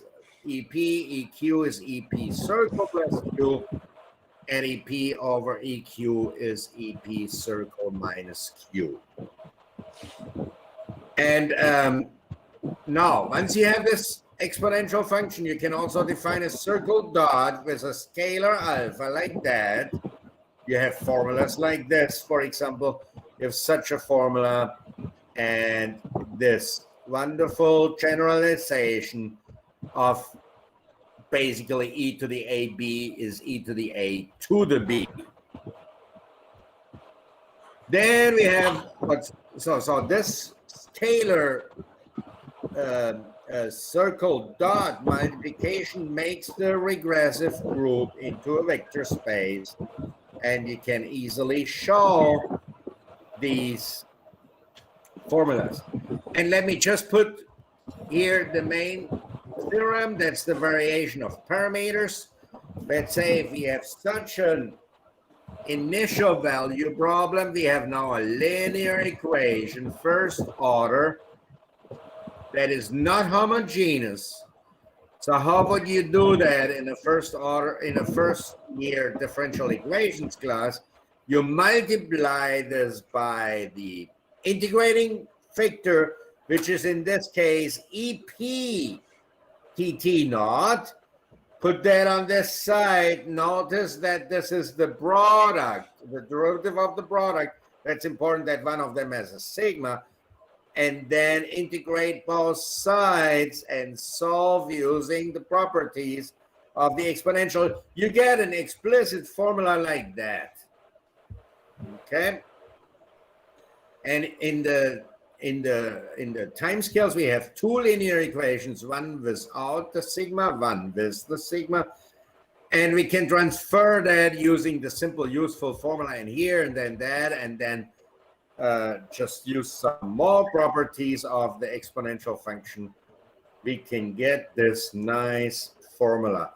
And that is just the start. And I was going to talk a little bit more about the Laplace transform. But I think I'm pretty much at the end of my allowed talk time. And so I would like to stop here with my presentation. Thank you. Hi, Professor Martin. Thank you very much for your wonderful talk. Actually, you have started initially on a very different basic concept of differential calculus, different calculus, and ultimately you have gone to the quantum calculus. And quantum calculus is a very powerful calculus in modern mathematics. Yeah, and I'm sorry if I went a little bit too slow. So I wanted to make it so that everybody can. So actually, I had more slides, but it looks like I went too slow by explaining too much. But I hope it wasn't boring. So there's lots of stuff still to do, right? So, and there are many. Let me just talk a little bit about open problems, like partial dynamic equations are completely open. Stochastic dynamic equations are completely open. Fractional dynamic equations are completely open. So there's many completely open things in that theory. That's fine. Actually, very nice. Okay, thank you very much. Actually, for your wonderful presentations, and lot of new things I think are coming up in your talk. And now I'd like to request the participant to interact with our honorable speaker, Professor Martin. Do you have any questions? Professor Sonyal from Kolkata.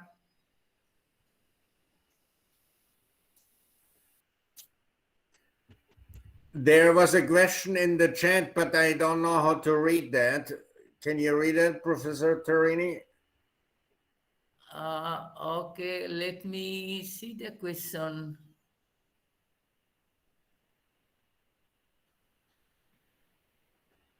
I have not found the questions.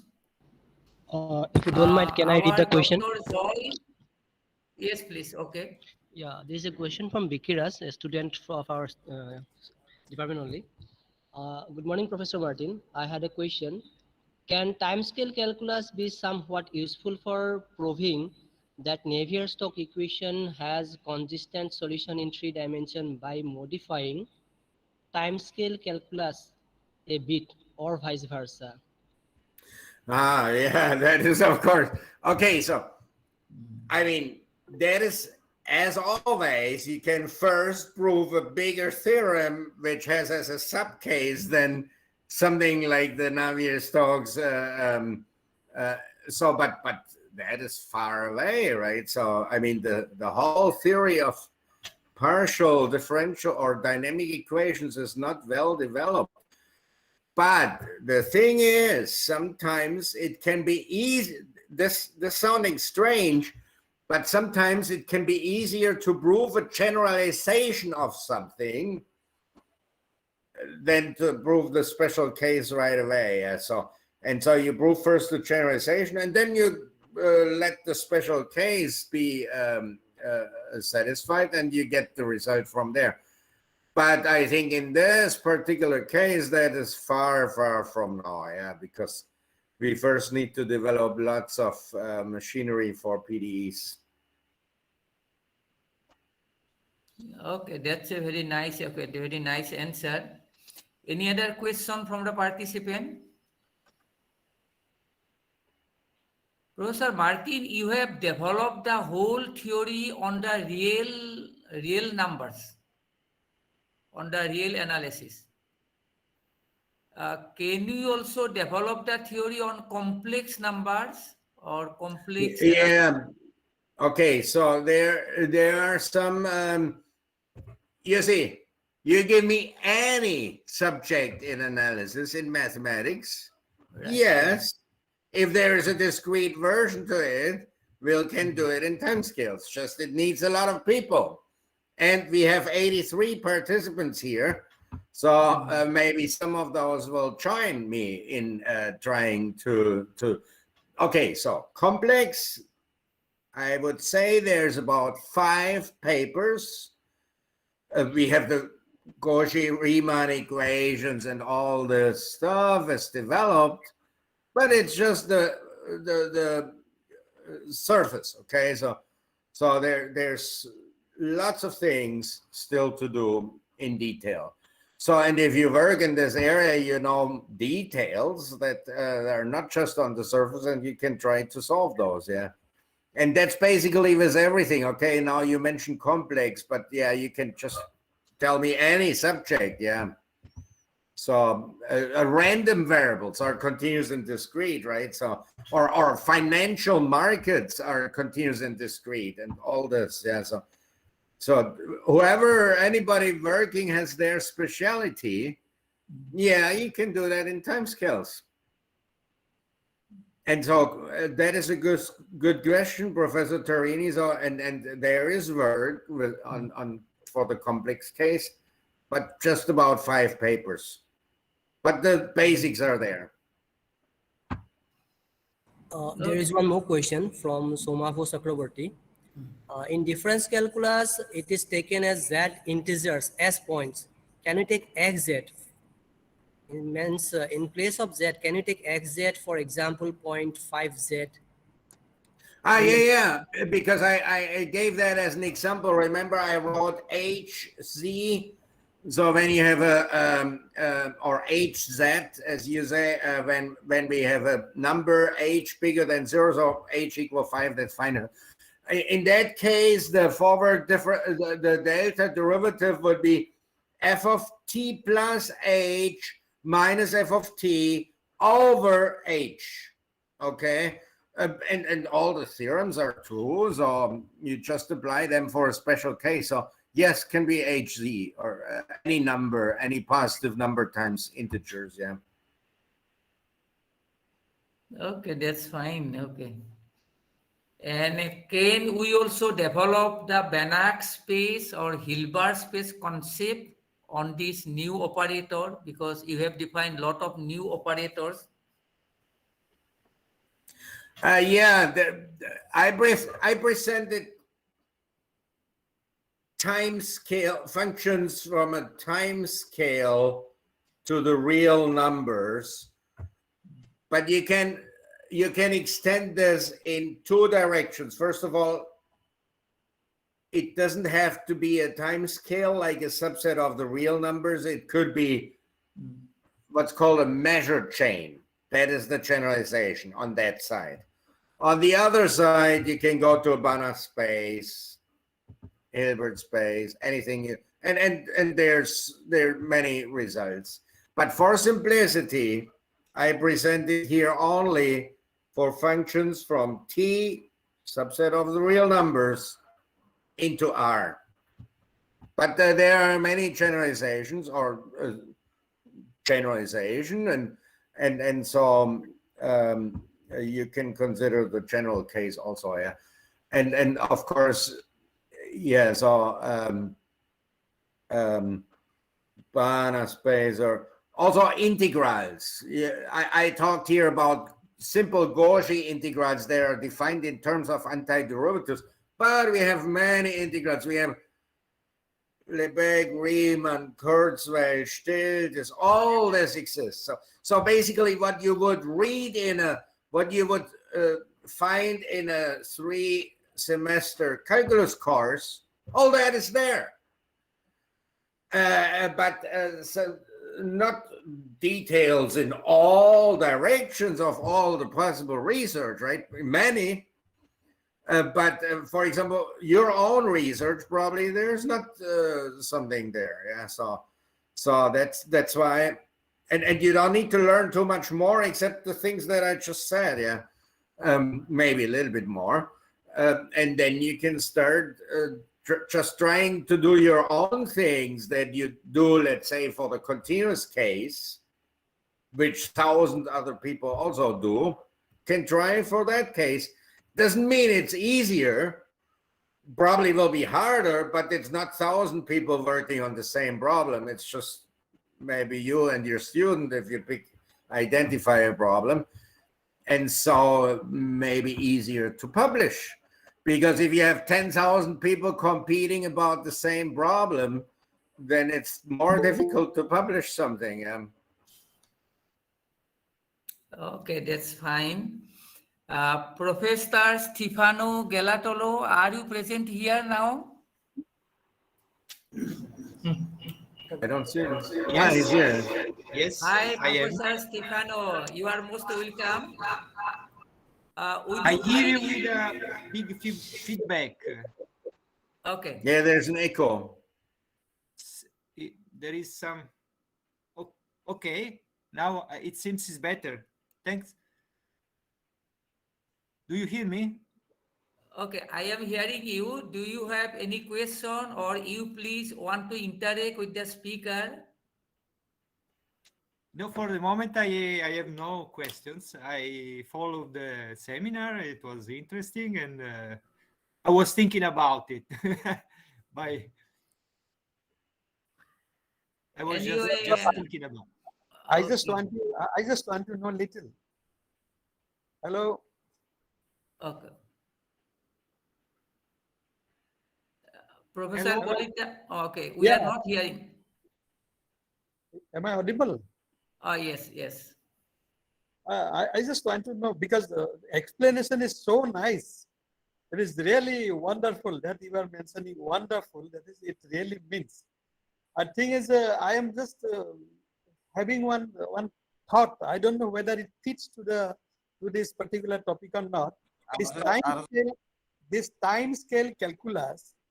What is the domain of application? Can we use it for different types of continuous functions, like suppose the river flow analysis studies, or economic analysis of market, or maybe population dynamics in a state?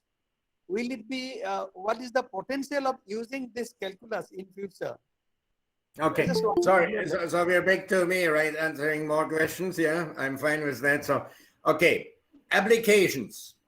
You mentioned wonderfully economics. Okay, because you know we have discrete models, we have continuous models. I mean, that goes back to simple models like cobweb model or something, going all the way to financial markets, where you have binomial tree model, right? That's the discrete case, or the Black-Scholes.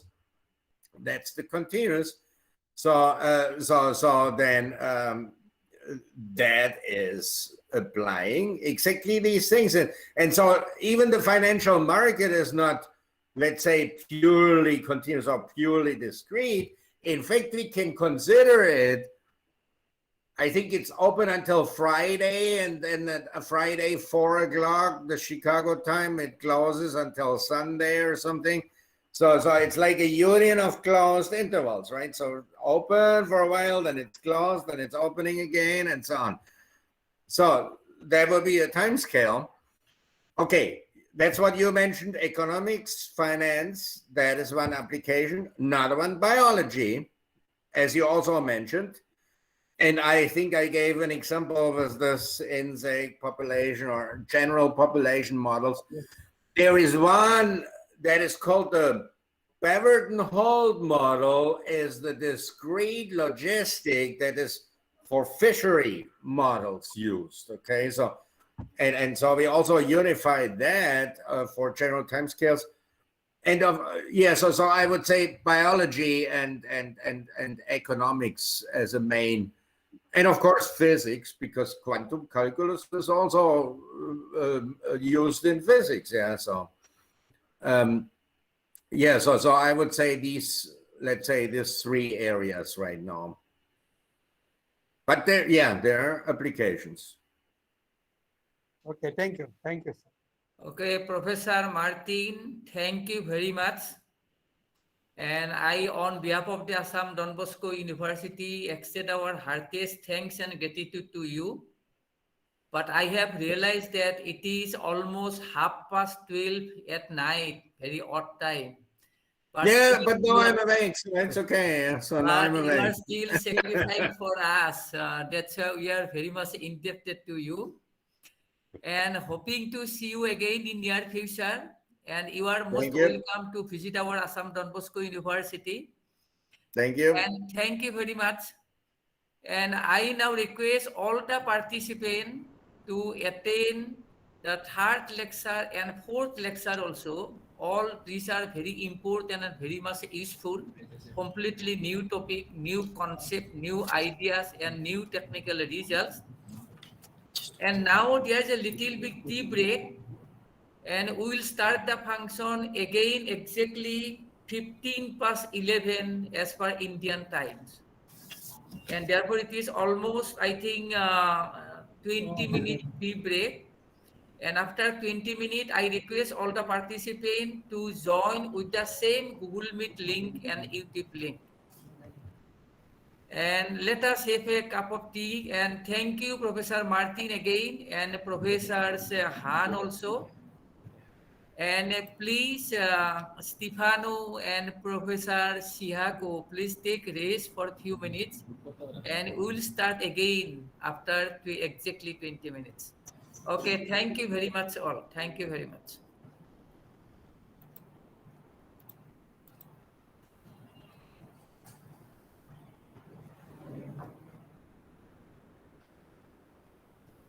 Okay,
Think of beauty is joy forever. It's loveliness. Hello, buddies. Experts travel.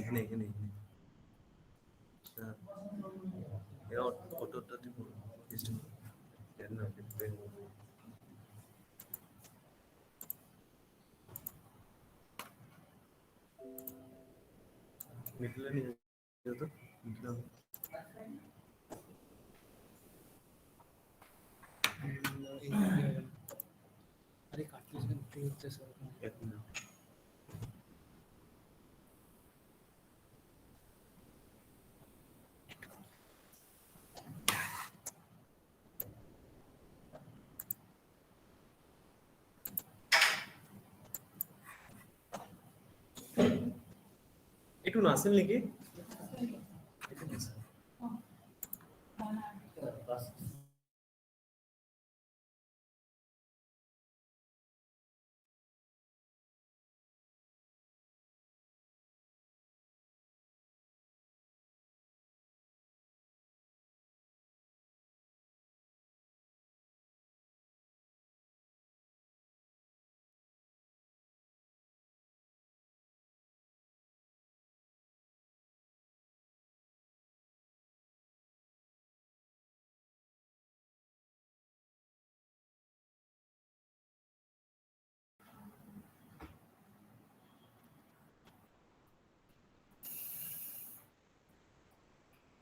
Professor Maggie is here.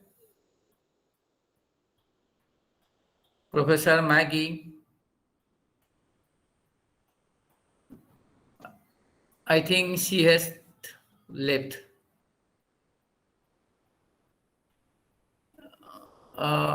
We are not hearing Professor Martin. You please. Oh, okay. Yeah, Maggie probably left. Okay. Maybe I will also leave soon. Anyway, thank you very much. Thank you. 11:13, yes, I think your time scale book, that book, is it available in India? I have not read that book. It's Springer. Well, it used to be Berghäuser, but yeah, it's Springer, so it's should be available. And actually, on my website, you can get the first chapter of the book, and that is maybe the main thing you can get from there. The later chapters are more specialized, so if you just want to get some introduction, you can go to my website and click on that book, and you can download from there. Okay, I will try to do that because really I think it will be quite interesting. And I think we can introduce your book as a textbook for postgraduate and PhD students. Yeah, I mean, there's so many possible thesis projects. Yeah, so I don't have as many students. I mean, I have students, but would need many more. I'm sure you have many students, so can give some topics to them. Okay, we'll try to do that definitely. Professor Shihoko, are you tired? Okay. Okay. Thank you very much for participating and encouraging us all the time. Okay, just 1 minute left. After 1 minute, we will start again.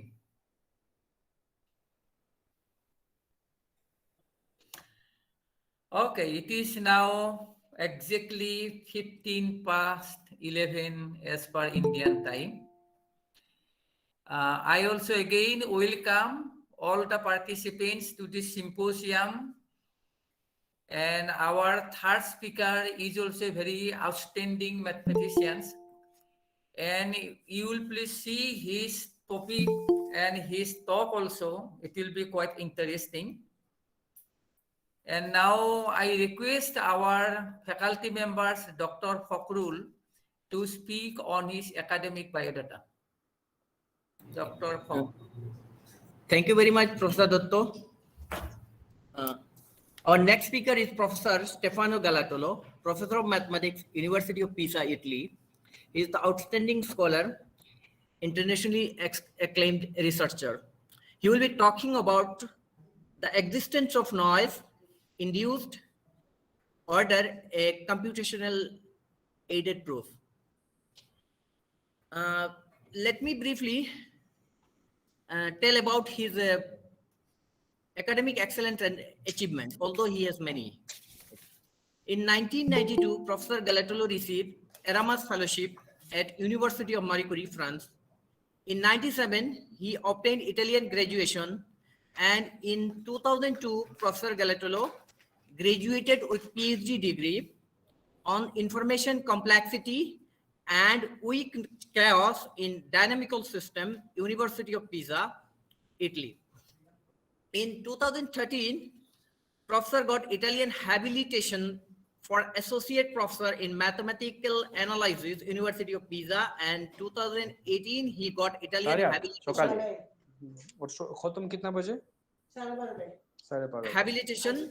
for a professor, full professor in Mathematical Analysis.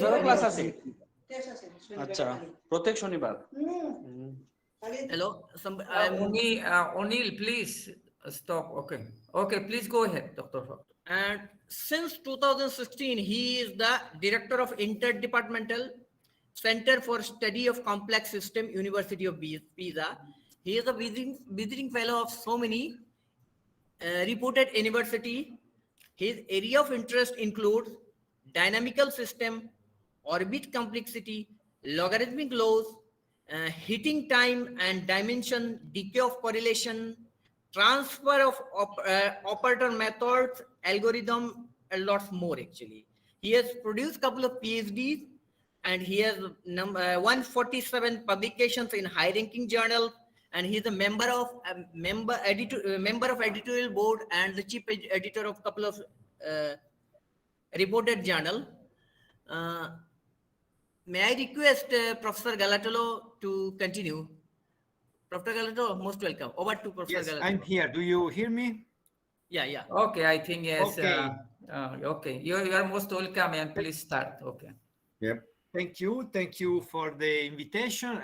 I would like to start with showing you a video of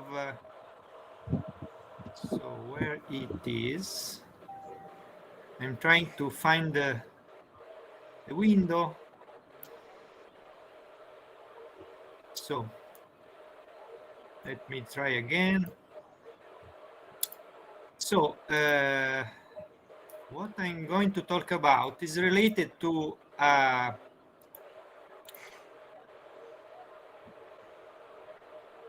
chemical reaction about which I have a video, but it seems that this is not working, so I'm going to share my slides. Okay. Let me start with the slides. So the video I wanted to show was about this quite famous chemical reaction, which is the Belousov-Zapotitsky chemical reaction. And this is very famous in chemistry because it is the first example of a chemical reaction having a kind of chaotic behavior. In this sequence of pictures, this is the first picture, then the animation goes down here and then down here. You see the behavior of the reaction. These are real pictures taken while the reaction is evolving. And as you see, during the evolution of the chemical reaction, there are pattern formatings, these spirals, and then the spirals start to evolve and then collide. And then at the end, you have a kind of very complex behavior. This is a complex system and a kind of chaotic behavior. When this was firstly discovered, this was a kind of a very surprising phenomenon. And indeed, it took 20 years to be accepted. People could not believe that such a chemical reaction could exist. But after this discovery was accepted by the scientific community, of course, a lot of mathematical models were developed to understand why you have such a complicated behavior and how you can predict and explain. For example, this is the behavior of a time series coming from the chemical reaction. Both of these two pictures comes from the first papers in which people used to measure what was happening in the real chemical reaction.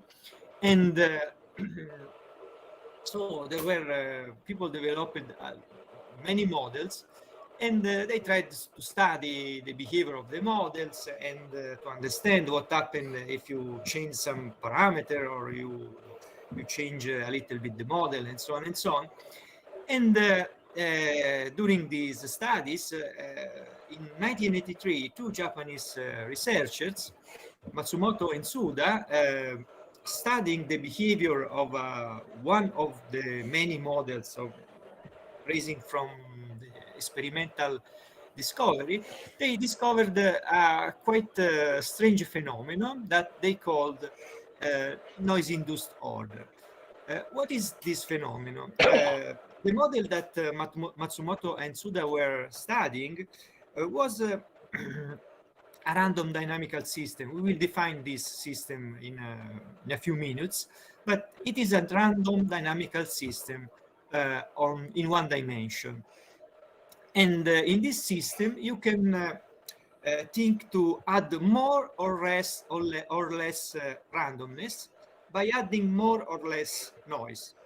And they discovered that adding more noise lead the behavior of the system to be more stable and more predictable in some sense, which is kind of counterintuitive thing, because noise should be something that lead to unpredictability or to chaos or to something like this. And instead, in this model, the opposite was happening. This is a picture of from the original paper of Matsumoto and Suda. I will explain later what the picture is about. But let me say that after this discovery of this noise-induced order, which was made by simulation, numerical simulation on computers, simulation of the model, of the behavior of the model, the discovery was also confirmed in actual chemical reaction.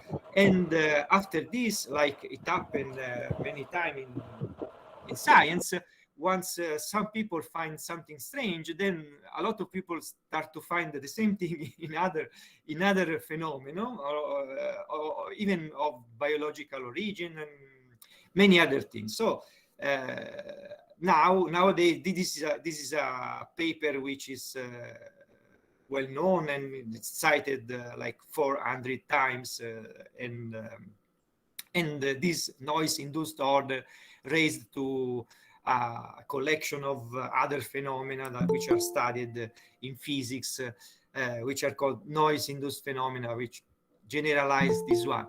So, okay, that was an important discovery, but until recently, there was not a mathematical proof that this noise-induced order actually arrives from the mathematical point of view, because that was a simulation. So in some sense, it was something that shows that there is something going on, but a rigorous proof is much more difficult. So what I'm talking about is a mathematical proof of the existence of the noise-induced order in the Matsumoto and Suda model. And of course, I cannot go into all the technical details, but I will show the general construction and what is the general idea, which also involve some computer-aided estimates. So let's go to defining the model that Matsumoto and Suda studied. The model is quite simple. There is a map from the interval, the unit interval to itself. Actually is a map from the real to itself, but you can restrict. And the interesting part of the dynamics is on a limited interval. And you also have a formula for the map, which is a bit complicated, but this is the graph of the map. And what you actually study is a random dynamical system generated by the iteration of this map, plus some random noise, which is added every time. So the system that you are considering is this one. Maybe is better explained in this. So you still see my slide? No. No, okay, you are still seeing my slide, true? Because on my computer I have some pop-up, Yes, something. sir. Yes, sir. Yes, sir. Okay, thank you. So okay, so let me say something more about how this system works. So essentially, what you do is to iterate the following procedure. You start with some initial condition, for example, this point, then you apply the map, then you arrive here, you go here, and then you decide what is the size for the noise that you are interested to put in the system. So the noise will be will depend on some arbitrary choice of this parameter psi, and then you draw a random number in the interval minus psi psi, and then you add it to the result. So maybe you jump here, and then this is the state of your system after one iteration of your dynamics, and then this state will be the next initial condition, and you apply the map again, and then you apply the noise again, and so on and so on. You iterate many times, and of course you can do you can try to see what happened, trying for different size for the noise. You can put a little bit of noise, or you can put more noise, and so on and so on. Let me just say that this random dynamical system could be seen also as the application of a random map inside of a family of maps, which are the translation of this graph up or down by an interval, by let's say by the size of the noise that you draw at random. So you can figure this as this is the deterministic part of the system, but the random system is like you are applying one of these many maps that can come randomly according to the random noise that you are obtaining by the random part of the system. So it can be seen in both ways. It can be seen as a deterministic map plus noise, or as a system in which you apply a random map and you draw randomly the map every time, and the map is drawn in this parallel family of maps, which are all similar but translated up or down depending on the realization of the noise. Okay, this will be useful when we are going to define the transfer operator which is associated to the random system. However, what Matsumoto and Suda did was to measure how chaotic is the system depending on the quantity of noise that you put inside the system. And in particular, they measured the Lyapunov exponent. Now, in this seminar, we will focus on the Lyapunov exponent, but Matsumoto and Suda also consider other indicators like entropy and things like this. So what they discover, I will define in a few minutes what is the Lyapunov exponent, but let me show before what is the main result of Matsumoto and Suda. In some sense, the Lyapunov exponent is a measure of the initial sensitivity condition of the system, and when the Lyapunov exponent is positive, you have a prevalence of expansion in your system, and then the system is chaotic. And when the Lyapunov exponent is negative, you have a prevalence of contraction, so nearby starting orbits will collapse to the same orbit in some sense. So you have a kind of ordered behavior. The system behave like an attracting thing. And so when the Lyapunov exponent is negative, you have in some sense an ordered behavior of the dynamics. And here is the plot of the Lyapunov exponent in the model of the Belousov-Zhabotinsky reaction that I showed before, when you change the size of the noise. Here, this is the zero level of the Lyapunov exponent. And as we see, for very small noise, you have positive Lyapunov exponent, while at some point, there is a transition from positive to negative, and then you have negative, very negative Lyapunov exponent. This means that when the noise is smaller than this number, which is about 10 to minus 4, when the noise is very small, you have a chaotic behavior, and nearby starting orbit tends to separate exponentially fast. And while when you put more noise, you have a stable behavior, and orbits tend to collapse and tend to do the same thing, no matter what is the initial condition. And this is what they called noise-induced order, because the order is induced by putting more noise. What is exactly what they measured? The Lyapunov exponent of the system can be seen as this limit. As you see, in the limit, you take a realization of the system. This is one orbit of the system. The orbit is obtained by iterating the map and the noise and the map and the noise and the map and the noise, so on and so on. At every time you look what is the derivative of the map in the point in which you are, you take the logarithm, and then you take the average. So you measure what will be this logarithm in average, since the logarithm is positive when the derivative is bigger than 1. When you have positive Lyapunov exponent, it means that you see a prevailing expansion, and when the Lyapunov exponent is negative, you see that you are going to see a prevailing contraction in your system.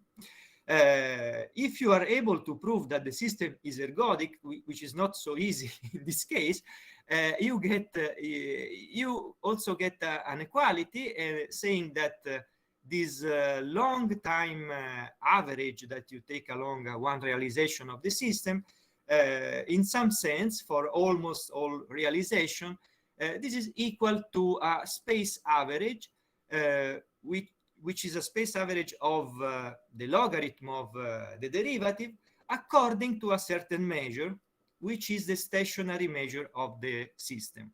We are going to define what is the stationary measure of the system, but this is, let's say,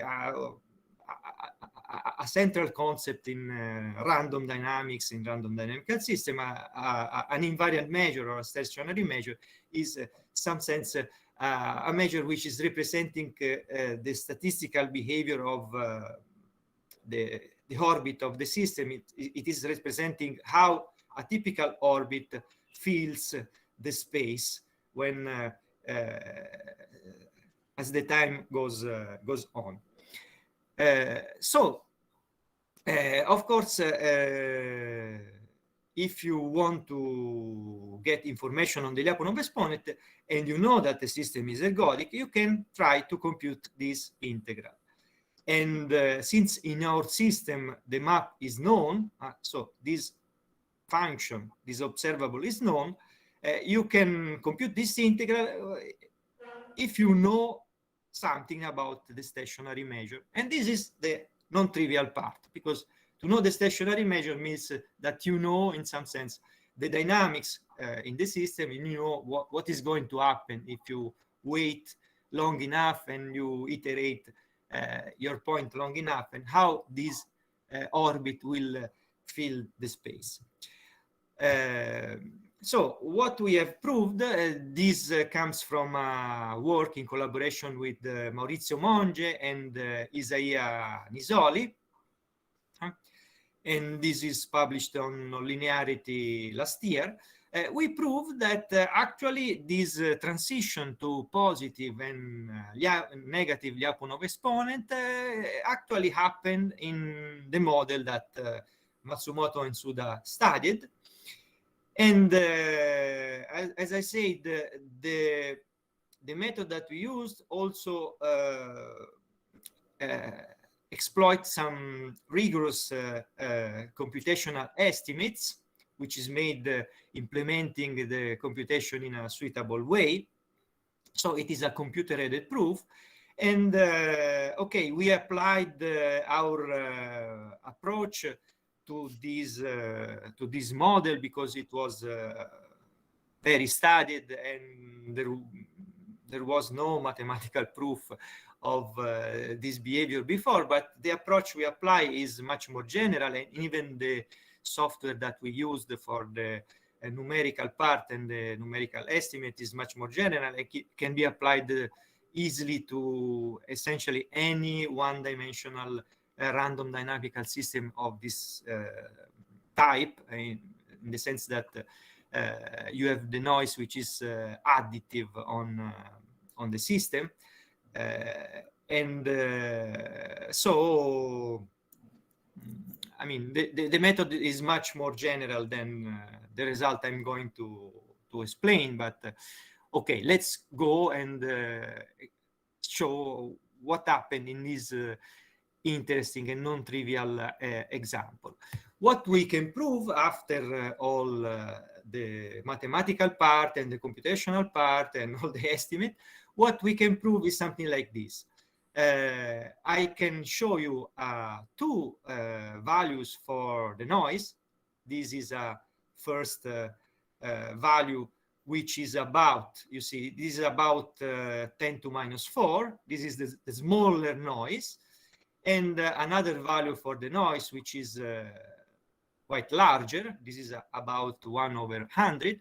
And what we can show is that the Lyapunov exponent for this size of the noise, for the small noise, is positive, because we can show that whatever the value is, this is inside this interval, which is made of positive endpoints.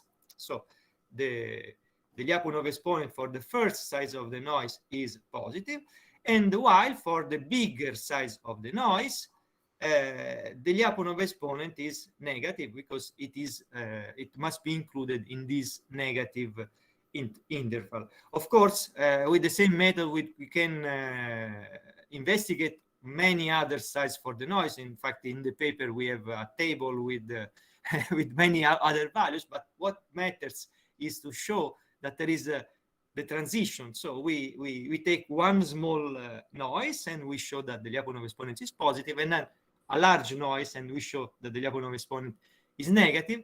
And we can also show that the Lyapunov exponent as a function of the noise is continuous, and so there must be the transition, and so on and so on. So this is the final statement. But what is more interesting is not much the statement. What is more interesting is how we get there. how we can prove something like that. And first, let me say why it is not so easy to prove something like that, and why it took so long to get a proof of this. One point is probably because usually the first idea that you can think about is, okay, the system is made by a deterministic part and a random noise that is added every time. If I understand the dynamics of the deterministic part, then maybe I can understand what happened when I add the noise. This is maybe the first idea, but this first idea doesn't work so well, because the map that we are iterating, this map here as a deterministic part for the dynamics is quite complicated, and the theory for this kind of maps is very complicated and doesn't allow you to understand what is the statistical behavior of typical orbit. In particular, this map, even if this is not very visible in this plot, is a discontinuous map. There is a derivative which is approaching to zero here. Here there is unbounded derivative. Here there is a large, very contracting region of the dynamics, and there are also very expanding regions here and here. The derivative is very large. So the actual behavior of the dynamics depend on whether, and even of the Lyapunov exponent, depend on whether the contracting part or the expanding part will prevail along typical orbits. And this is not very easy to understand. This is complicated. And up to now, there is not a mathematical way to understand what is the behavior of this complicated map alone. And this is a plot of the invariant measure of the system when, in a case where the noise is very small. This is the side of the noise. And as you see, the invariant measure is quite strange. It looks like if you remove the noise, the invariant measure of this map is going to be singular, is going to be not absolutely continuous anymore. But of course, when you add some noise, you have a regularization effect, and then you get something like this. This is an absolutely continuous measure, which is absolutely continuous with respect to the bag. But it seems that as you get the smaller and smaller noise, you get something that converges to something which is singular. So, okay, the dynamics of the deterministic part of the system is complicated, but there is a good news. The good news is that we are not really interested in the deterministic system alone. We are interested in the whole system. So there is the deterministic part, but also the noise. And when you add noise to something, often this noise has a kind of regularization effect, because you take average over all the possible realization of the noise.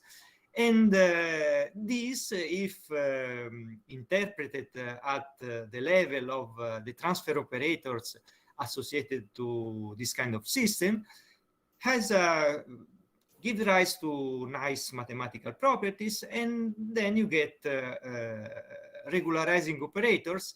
And then what happens is that, okay, if the noise has this regularization effect on your system, maybe it's possible to see the behavior of the system at a finite resolution, and to ask the computer to tell us what is the behavior of the system at a finite resolution, and then from this information recover something about the original system. And then you can have the idea of trying to make a computer-aided proof. And this is what we have done. Essentially, we ask the computer to tell us what's going to happen at a finite resolution, and from this we recover mathematical information to prove that there is a transition in the Lyapunov exponent. So the general idea will be like this. The goal is to compute the Lyapunov exponent. So we have to compute this integral. This function is known. This integral will be computed if we get information on the stationary measure, and how the stationary measure depends on the size of the noise. How we can get information on the stationary measure? We will see that we can see the stationary measure as a fixed point of a certain operator, which is called the transfer operator associated to the system. And what we are going to do is to approximate the transfer operator by a kind of finite element reduction of our system. This is the finite resolution version of the system.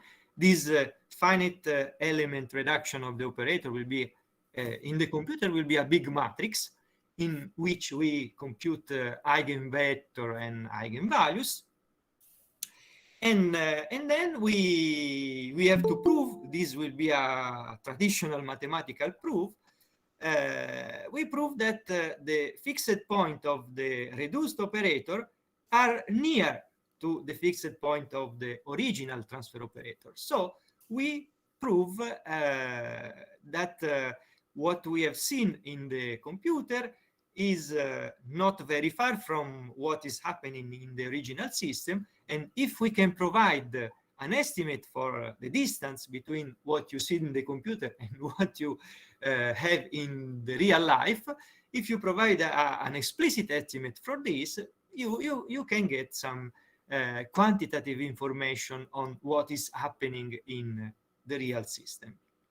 Of course, when you implement all the things in the computer, you need to use to do things carefully and keep track of all the possible rounding and computational truncation and so on and so on. So you have to implement your computation with suitable libraries, but this is something that nowadays is standard. There are libraries to do rigorous computation. Many of them comes from the so-called interval arithmetics, and this is available easily, and this is what we use. So let's go a little bit more into the details of the construction. Let me say what is this transfer operator that we are going to approximate and use to compute an approximation of the stationary measure, and with this approximation we compute an approximation of the Lyapunov exponent.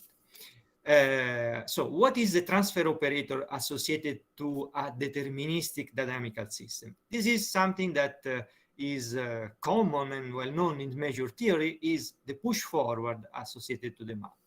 That is, if you have a metric space and a map from the space to itself, you can consider the set of probability measure on your space and define a function from the set of probability measure on your space to itself, which will be associated to the map that you have that send points to points in this way. This is the push forward of the map, and this is easily defined for probability measures.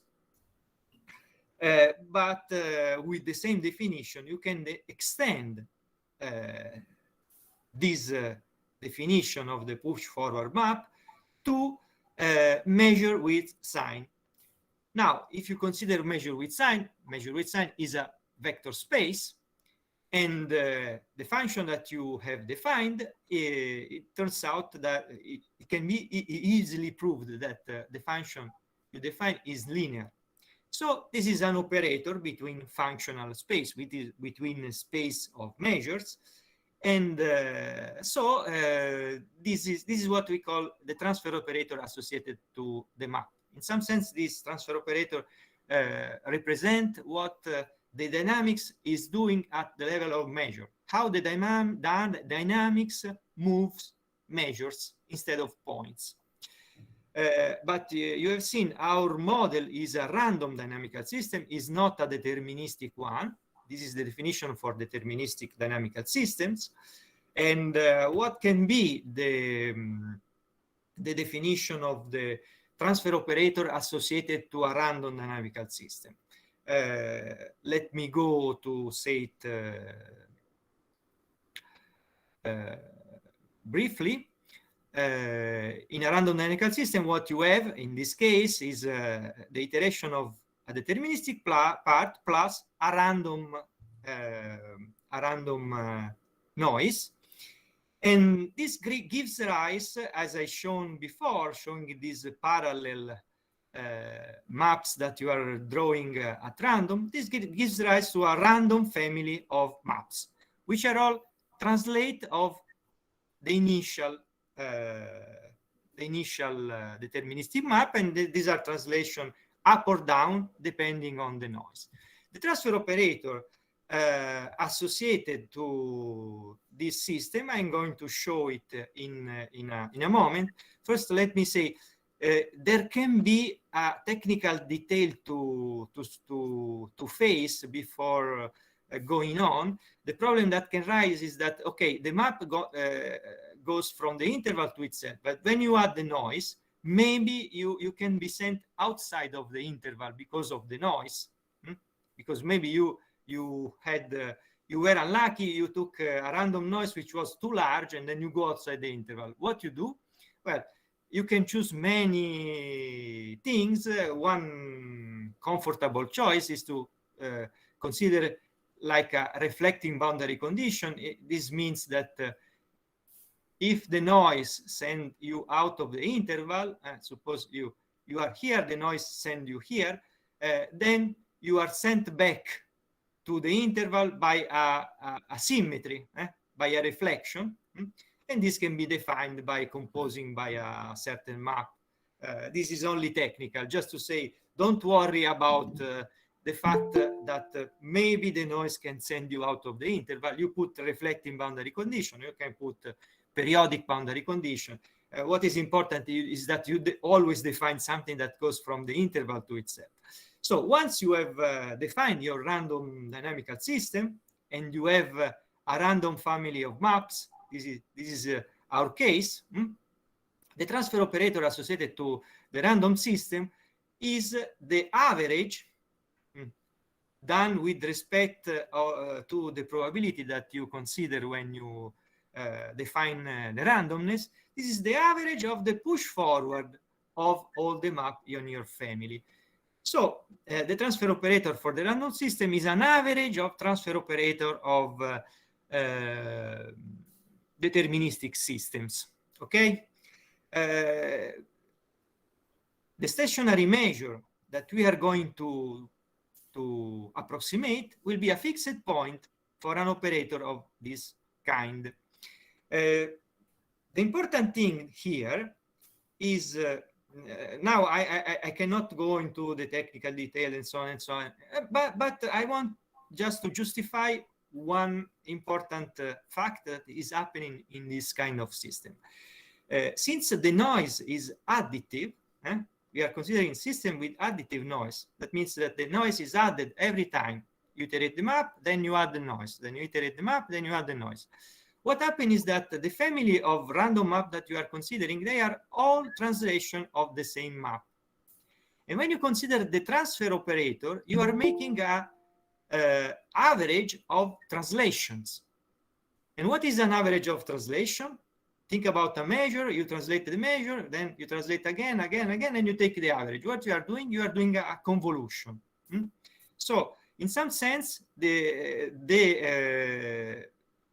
final transfer operator will be the push forward of a certain map convoluted by a certain kernel, which represented the density of this probability. And why I say this? Because since the first year's analysis courses, everyone knows that convolution is regularizing. There are many estimates saying that if the kernel is regular, then the convolution is regular, no matter what is the second term here. Even if the measure that you get after the map is complicated, then you make the convolution and it becomes more regular. This is the key point. This is why our transfer operators are regularizing, and we can approximate them well by a finite resolution, by a finite dimensional reduction.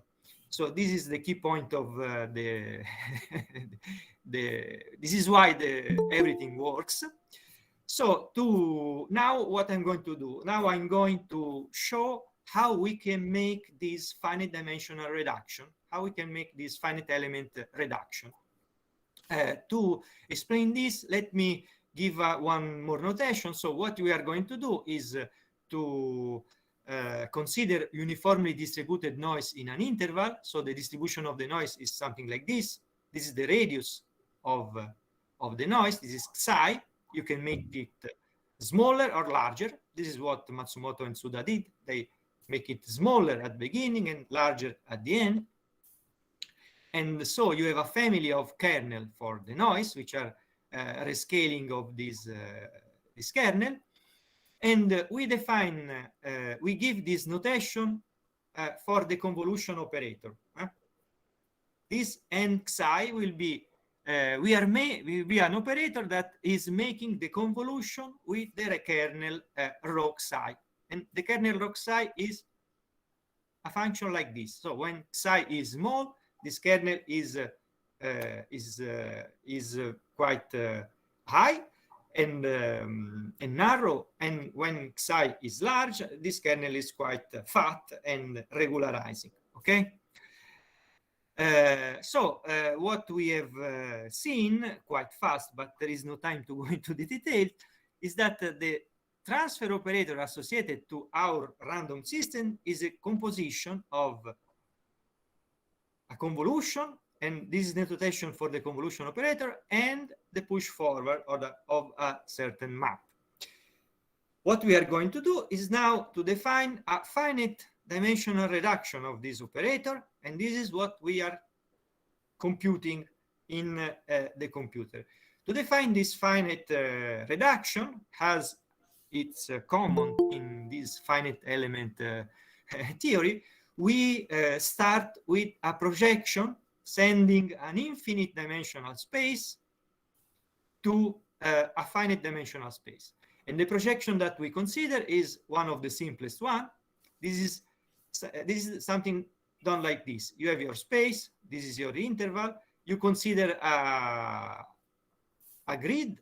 This can be, for example, you divide your interval into n equal subintervals, and then you consider a function or a measure on this interval, and then you project this measure to the conditional expectation, which is done with respect to your partition. So what you are going to do is that you consider, for example, as a starting measure, a measure having a certain smooth density, like here. Then you consider the conditional expectation. It means that here you make the average, the average, the average, and so on. And then you associate to this density a piecewise constant density. This is the projection. Of course, this is a projection of finite rank, and the rank depends on how many interval you take. And this will be the resolution of your finite dimensional reduction.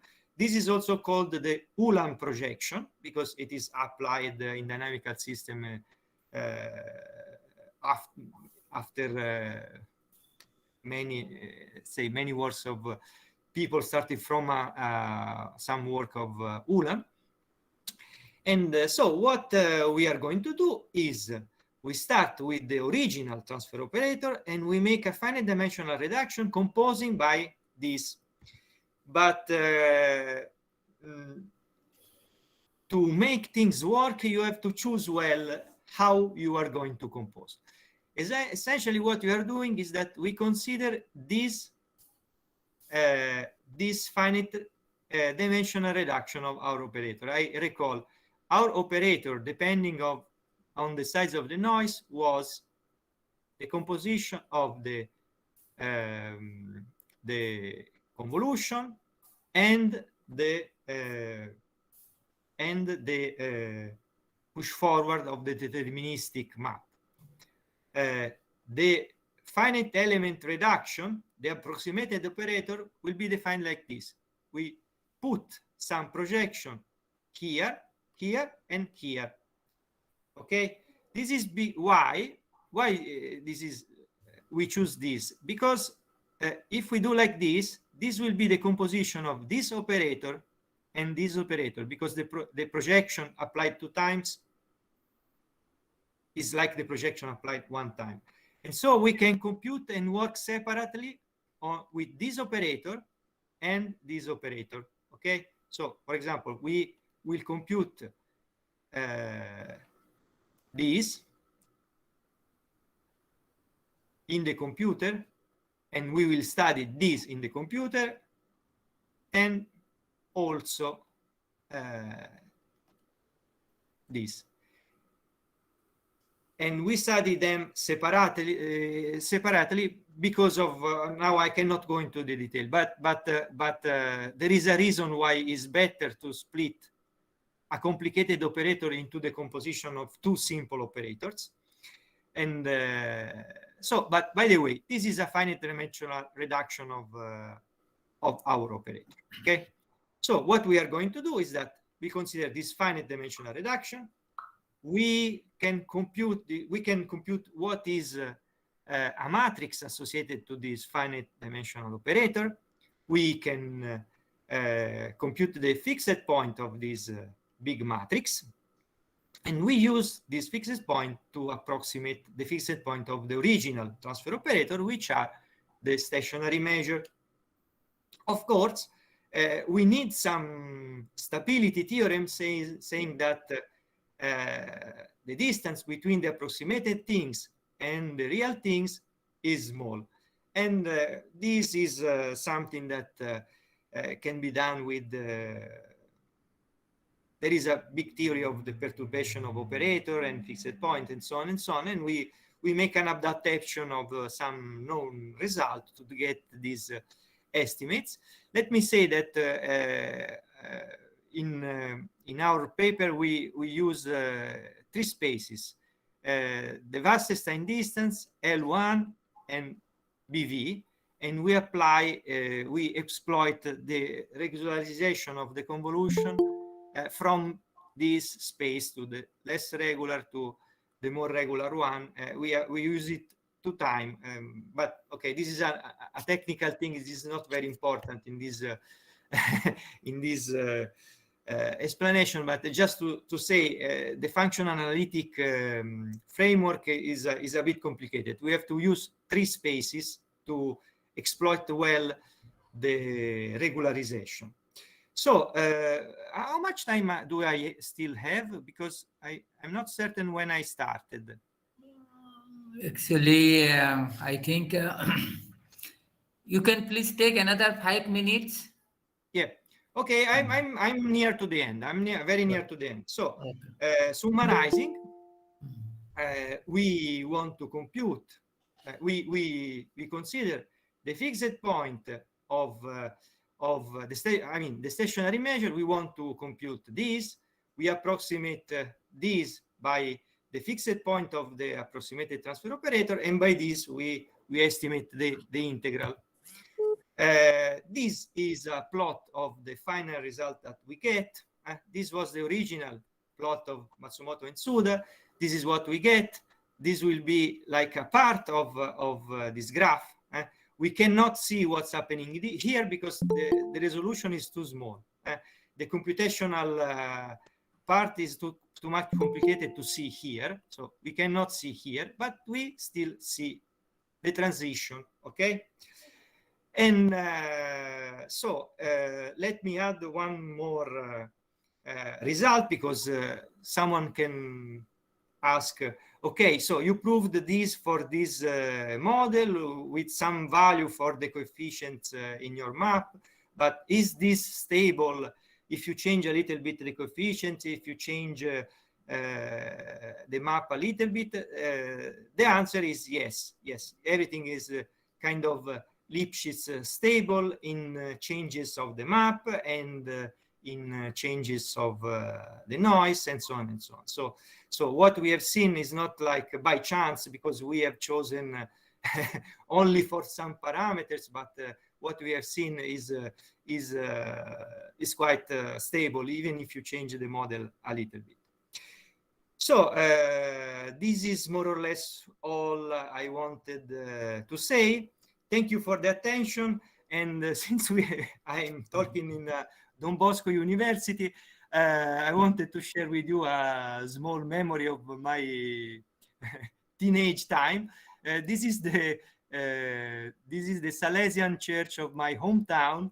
And when I was a teenager, and when you told me, this is the Don Bosco University, my memories came back to old time when I used to play football here with many other boys. And okay, good old time. So thank you for the attention, and let me know. Here I have some reference, and also here there is some introductory material. In particular, this is a course which I made for Hokkaido University, which is online. There are video online in which we explain in the details all the construction and how to use our software, because you can, if you have some other system that you want to try and you want to see what happened and make computer-aided proof on other random dynamical system, we have the software which is which can be used openly, and the software runs on Julia, which is quite simple to use, and you find all the instruction and how to use it in this course. Okay, thank you very much, and sorry if I was late. And Professor Stefano, thank you very much. Very wonderful topic, very exciting deliberation, and presentation is very marvelous. And you have covered a lot of areas: chemical reaction, dynamical system, measure theory, and lot of other area. And definitely our participant will be much benefited and inspired by your talk. Now, thank you. Can I request Professor Martin to give some comments or remark?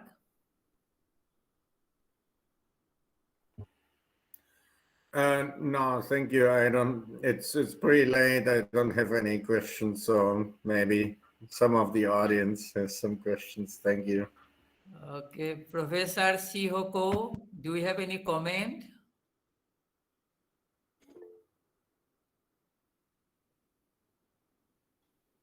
Okay, it was muted. Sorry. Yes, I enjoyed your talk, and I'm satisfied. So I think our time is very limited. Any one or two questions from the participants? Well, because our time is very limited.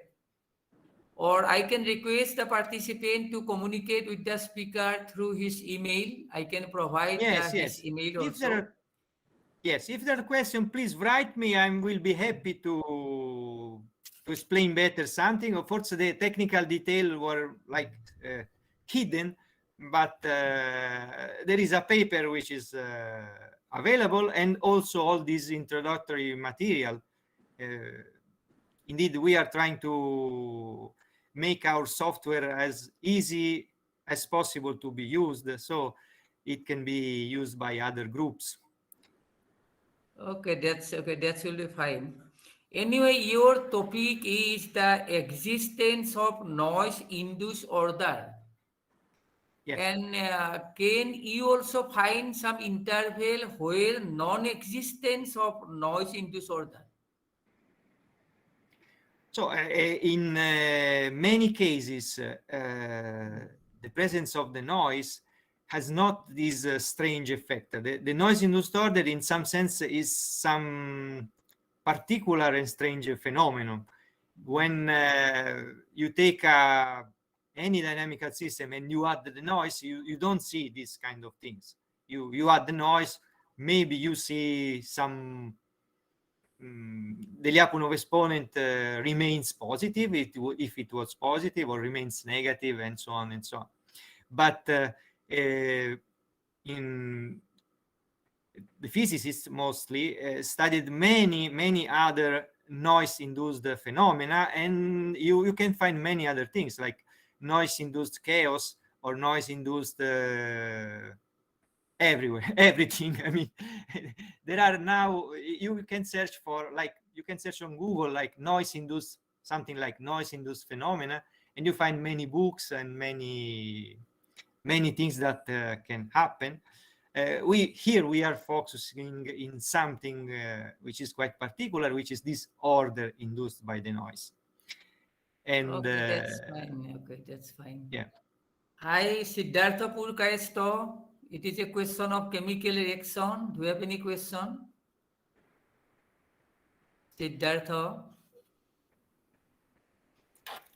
Anyway, I think there might be many questions. So I request the participant to communicate with the speaker through the email, and our speaker will be quite happy to answer your questions. So thanks, Professor Stefano, for taking lots of time, and you are very kind enough to deliver a very wonderful talk. And you are most welcome to visit our Don Bosco University, because at your childhood, boyhood, you played also playground of the Don Bosco campus. Okay, we are very excited that. Okay, thank you very much. And thanks, Professor Martin, also to cooperate with us. And you please stay for the fourth speaker, then we are also most grateful. And now it is the Professor Ishii Shihoko. Her topic is singularities on algebraic varieties. Can I request that Saki Bujorbora to speak on her academic biodata? Saki. Thank you, Professor Tarini, sir. Professor Ishii Shihoko is the Professor Emeritus at the University of Tokyo and Professor Emeritus at the Tokyo Institute of Technology, Japan. Her research field is algebraic geometry, and her research interests are singularity theory, arc spaces, jet schemes, multiplier ideals, etc. Professor Ishii received her bachelor's degree from Tokyo Women's Christian University in 1973, master's degree from Waseda University in 1975, and earned her PhD degree from Tokyo Metropolitan University in 1983. She has received a good number of awards for her outstanding research works, namely Saru Hashi Prize in 1995, Takaoka Municipal Prize in 1996, MSJ Algebra Prize in 2011, Japan Academy Prize and Imperial Prize in 2021. She has more than 54 outstanding publications. She has published 3 books. She has presented at least 126 invited talks all over the world. She has organized 7 symposiums and many more. Thank you. Over to you, Professor Shihoko. Thank you very much for the nice introduction.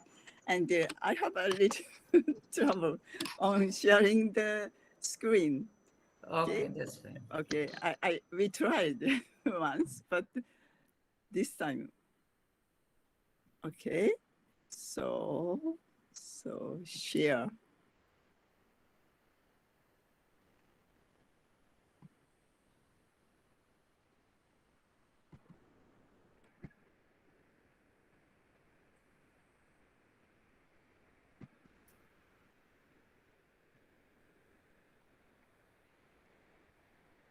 Can you see?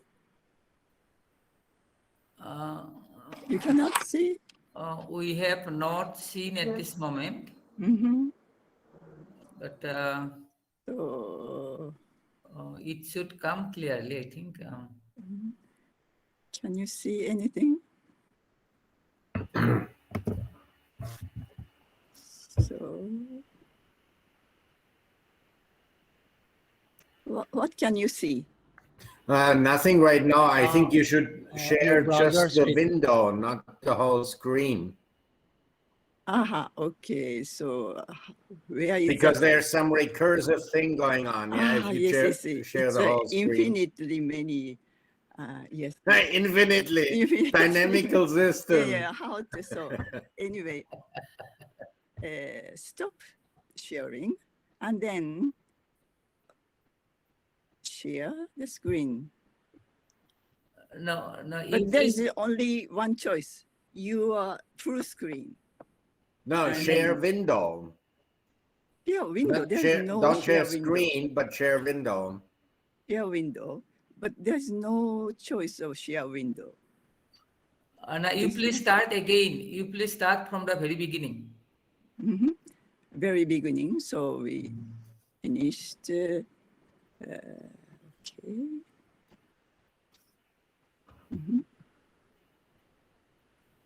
Okay, then whiteboard, 全画面表示 layout, troubleshooting. But last time we tried, then I clicked just arrow mark. Oh yes. Yeah. Arrow Then mark and arrow then your entire screen. Entire screen. The only one choice is share entire screen. There should be three you click options: here. present your entire screen, a window, or a tab. These are the three options. Okay, if you entire screen and then you share, I think your slide will come. Okay. So I start. Then what do you see? Nothing so far. Nothing. So I have full screen of my No, okay, phone. sorry. No, okay, no, sorry, problem. You please start clicking the arrow mark in the lower bottom arrow mark, and then you click the entire screen. Arrow mark and screen. Entire screen, and then accept. Then what you have on? Okay, now it is okay. I think now it's sharing the screen. But it's a recursive screen. So infinitely. Ma'am, now can you go to your slide right now? I go to slide first. No need to cancel this one. Just go to your slide. Oh, okay. Yeah, now I can now see it's now. good. It's good. Now it is good. Yes, Yeah. it is good. Aha. Okay, then start the slide. Yes, ma'am. Is it okay? It is Yeah, okay. perfect. It's coming. Okay. I can see my full screen of my slide, but I cannot see the audience. But it's okay. Okay. Maybe this is the same situation as Professor Martin Bohner. Okay. I'm sorry for my little trouble. My name is Shihoko Ishii, and I'm very happy to meet you online. I'm going to talk about singularity on algebraic variety. Today, I show you a small part of singularity with a little biased viewpoint. Please be sure that there are many other exciting topics in singularity theory. I don't step into the precise definition and precise explanation. Instead, I just would like you to feel the atmosphere of the singularity theory. Okay, now, next is the program of my talk. In the first section, I will explain what is a singularity, and then why we study singularities. The third section, I will introduce three kinds of invariant of singularity to represent the singularity's nature. And the fourth section, I will briefly mention about the future of the singularity. Okay. So the first section, what is the singularity? Okay. We are thinking of singularity on algebraic variety because singularity appears in many fields of mathematics. I focus on the singularity on algebraic variety. So what is algebraic variety? an algebraic variety is the set of solution with the coordinate. Okay, I will make a pointer. Okay, set the solution with the coordinate x1, xn. So n variables of finite number of polynomial equation. So I stated anyway, very general setting. So like this, R equation, R polynomial equation. x1, x2, xn is a variable, and x1 is one polynomial, and x2 is another polynomial. So there are R polynomials. Set of solution. Solution, this one means that if you substitute this number into this polynomial, then the value becomes 0.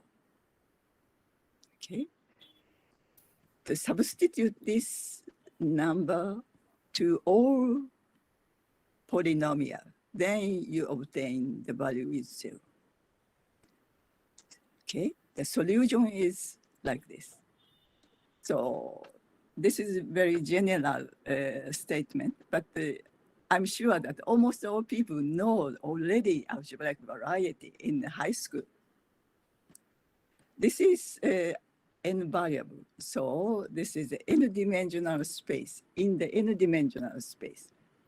Okay, subset of n-dimensional space. Okay, but you already know this example. This is most how to say simplest example of algebraic variety. So the space is two-dimensional. In two-dimensional space, and one equation, you obtain algebraic variety. The equation is given like this. I'm sure you already know it. The combination xy, which satisfy this equation, is, guess, a circle on the plane, and the radius is 1. Okay, so this already know by many high school students. Okay, this is an simplest algebraic variety, and note that every point here, every point on this algebraic variety is smooth. Here I said smooth. This smooth is intrinsic way, intrinsic sense. So I think everybody agree that any point are smooth. Okay. This is the simplest example. And then I will show you a little bit complicated example. So the dimension 3 space, in the three-dimensional space, we define algebraic variety by one polynomial equation. And the polynomial equation, the form is a little bit complicated. But it's a polynomial, x squared, y squared, z squared, 3 variables. And these are just coefficient. A can be changed, but anyway, this is this one and this one and this one, root 2, all coefficient. Basically, it's a polynomial. And the solution satisfy this polynomial equation is this one. I already showed it in the first slide. Okay. This is a picture of the two-dimensional algebraic variety defined by the equation in the last page. So here you can see that most point here here are smooth, but some special point here, here are not smooth. So these non-smooth points are called singularities or singular points. Of course, there exists mathematical definition of singularity, but I skip it. We don't give the definition here, but it adjusts to the people's intuition. So if you need a precise definition, please check the textbook or papers. But in this talk, you not need it. Okay. I would like to emphasize that there exists a mathematical description of the singularity in any dimension. But you can see you are living in the three-dimensional space. So you cannot see the three-dimensional singularity because we are living in the three-dimensional space. And you cannot see the four-dimensional singularity and five-dimensional singularity or higher dimensional singularity. But mathematicians can define such an intuitive terminology, smooth or non-smooth, as objective statement. And you can define the higher dimensional variety, and you can define the singularity of higher dimensional variety. So this is a big advantage of mathematics. Mathematician can see the object which cannot be seen physically. So it makes the people to consider the object which one cannot see physically. Singularity on the variety of dimension greater than 3. We cannot see it, but we can see it by mathematics.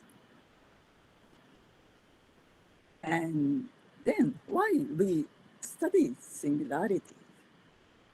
There are many smooth points, but singularity is very restricted, appears in the restricted place. Why we study singularity? The first one is in order to control them, we should control them.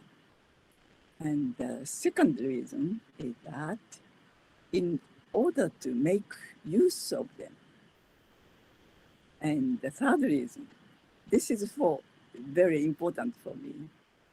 Singularity are themselves interesting to work. Okay.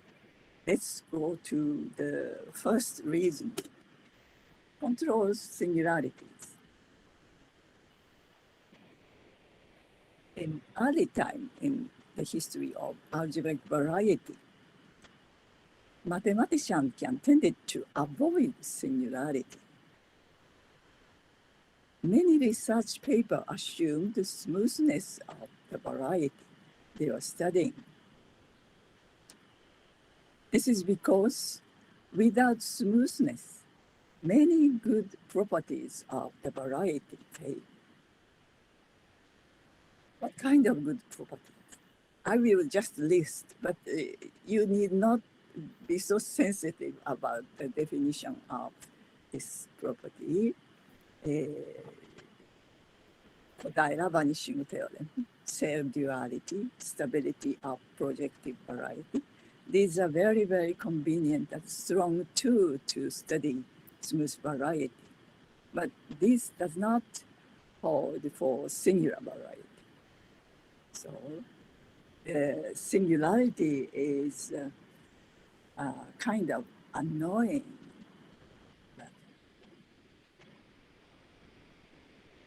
So we should control singularities. So we should know about the bad guy. Then we can control. So we know that sometimes singularity do not violate good property. Sometimes, yes. So we should distinguish harmless singularities from harmful singularities. And in order to control them, resolution of singularity is very useful. Okay. So what is resolution of singularity?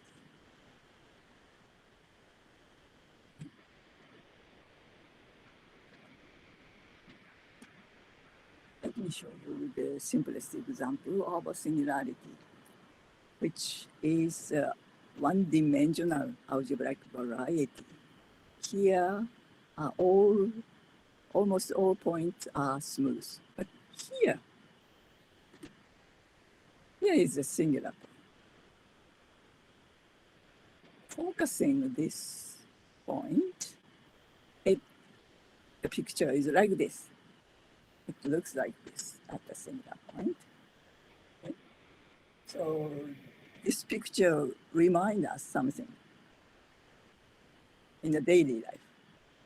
It's an intersection of two streets.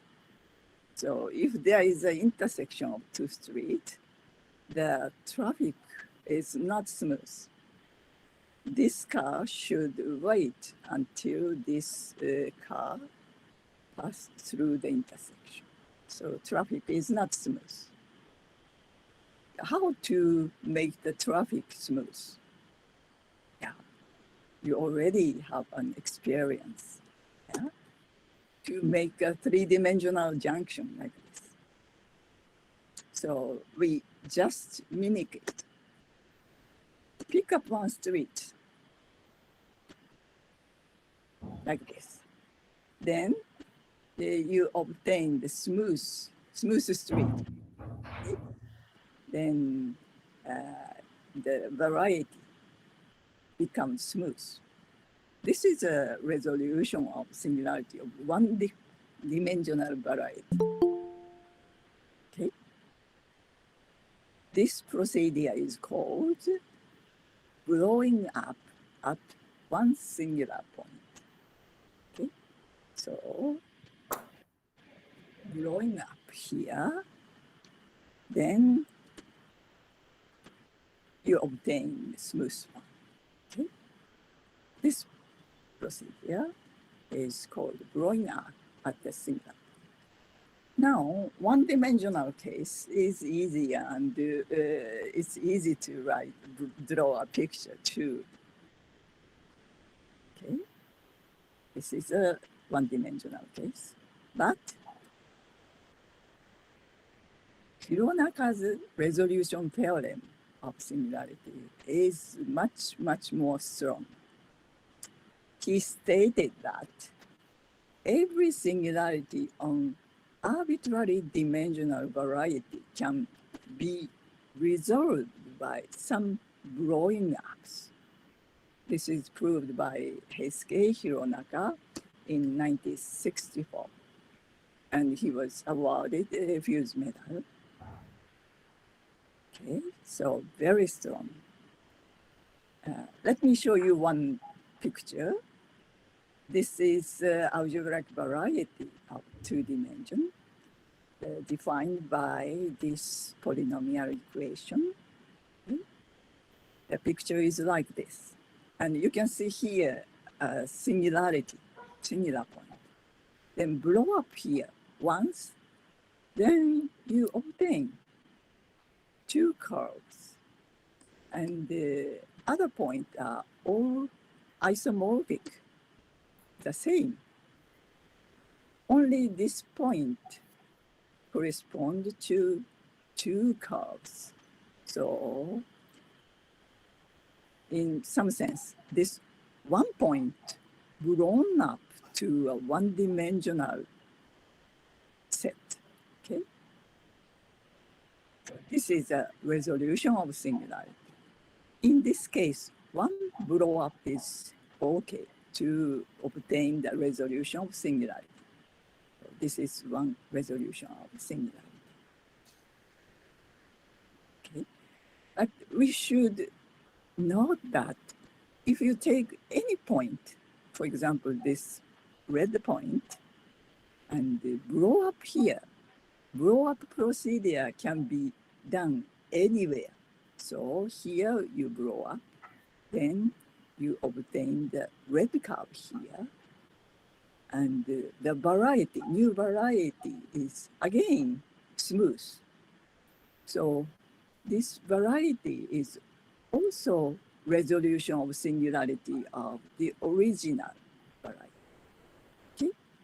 In this way, you pick up one point and blow up here again, and you obtain the new smooth variety.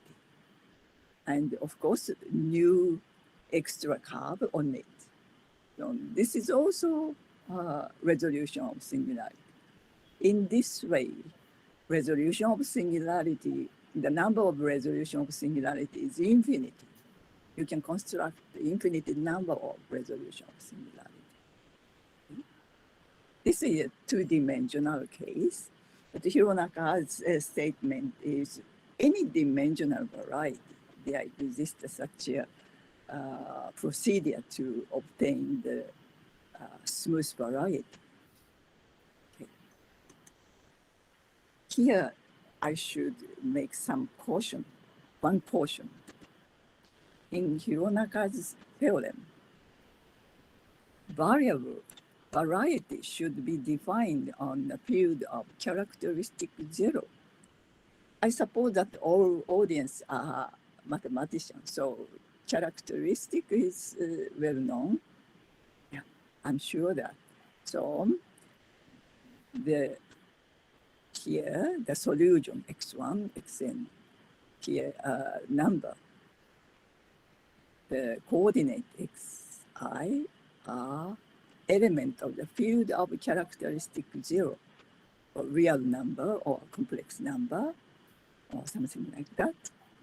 So in this situation, Hironaka's resolution theorem holds. This is a caution. And this resolution theorem does not yet prove in general for positive characteristic case. This is still open. Many mathematicians are working on this problem, but not yet completely solved. Okay, you should be careful. Okay, anyway, but even if only characteristic zero case, the resolution theorem works very well to control singularities for varieties in characteristic zero. Many discussions for singular variety are reduced to a discussion for the smooth variety because you obtain the resolution of singularity, and the resolution singularity resolved variety is smooth. So on the resolution of singularity, resolved variety, you can adapt the many property or many theorem. So you can reduce the discussion on the smooth variety. So resolution of singularity is very useful, and singularity theory of characteristic zero developed dramatically.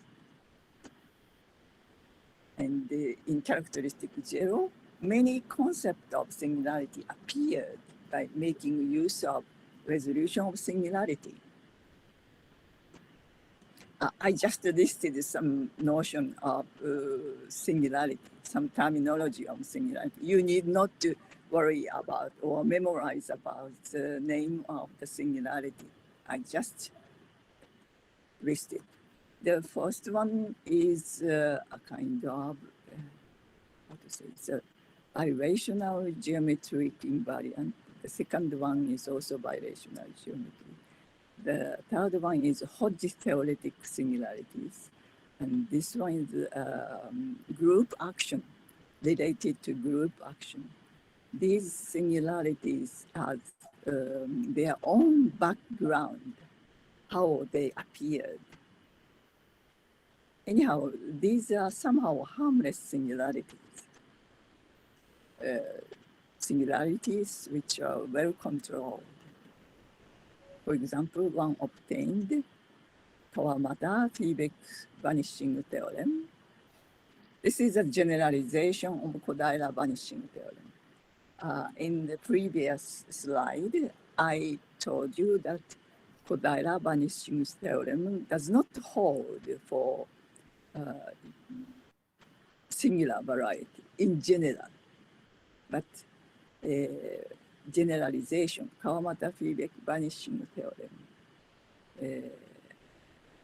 a generalization of Kodaira vanishing hold, because Kawamata-Fiebeck vanishing theorem assumed a mild singularity, only mild singularity on the variety.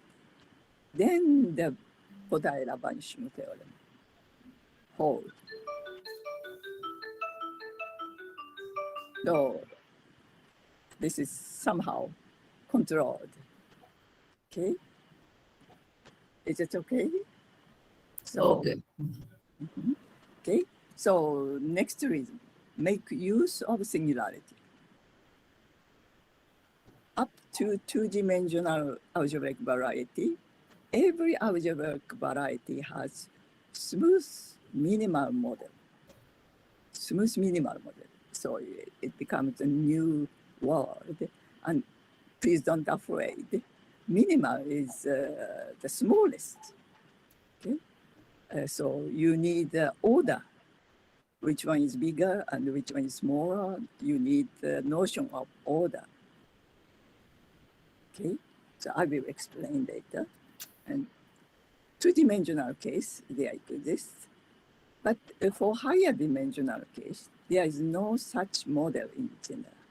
Non-singular model, smooth model. There is no smooth model in general. Okay. Now, let me explain about minimal model in which sense. How do you decide which is bigger and which is smaller? I will show the example. This is one resolution of singularity of a given surface singularity. This one. And you blow up one point and you obtain the new curve here. In this case, comparing this and this variety have one smooth extra curve. So in this case, this one is bigger. Okay? According this kind of order, we think of the minimal model. In two-dimensional case, according to this order, there is a smooth minimal model. But higher dimensional case, more than three-dimensional case, it doesn't exist. It's a pity. But good news is that allowing mild singularities, there is a hope to minimal model, to have minimal model in general. Okay. So actually, for three-dimensional case, there is a minimal model with mild singularity.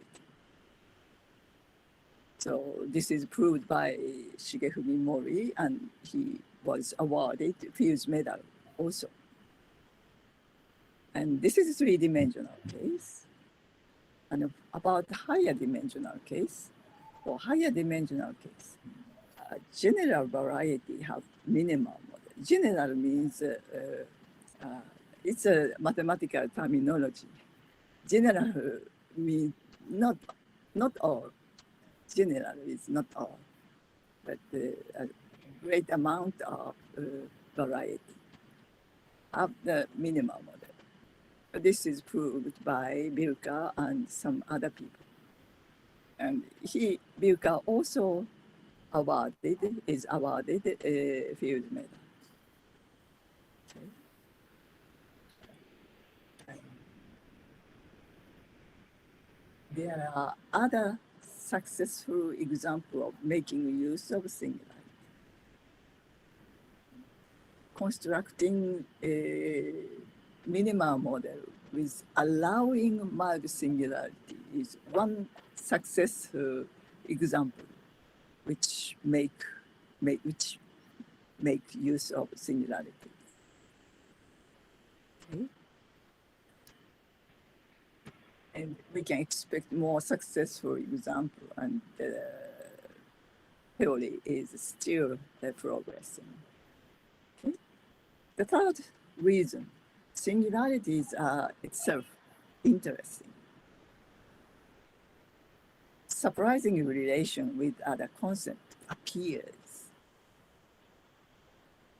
In the next section, we see such an example, the invariant of singularity.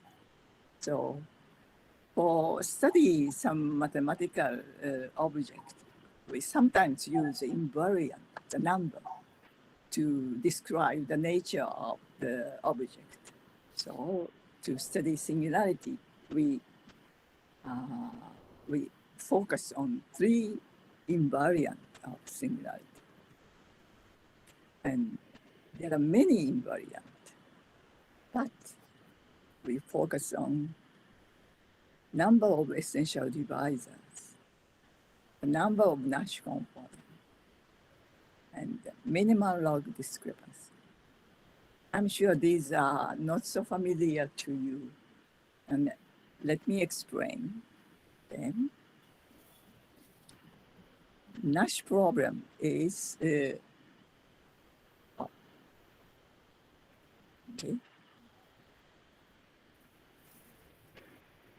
Sorry.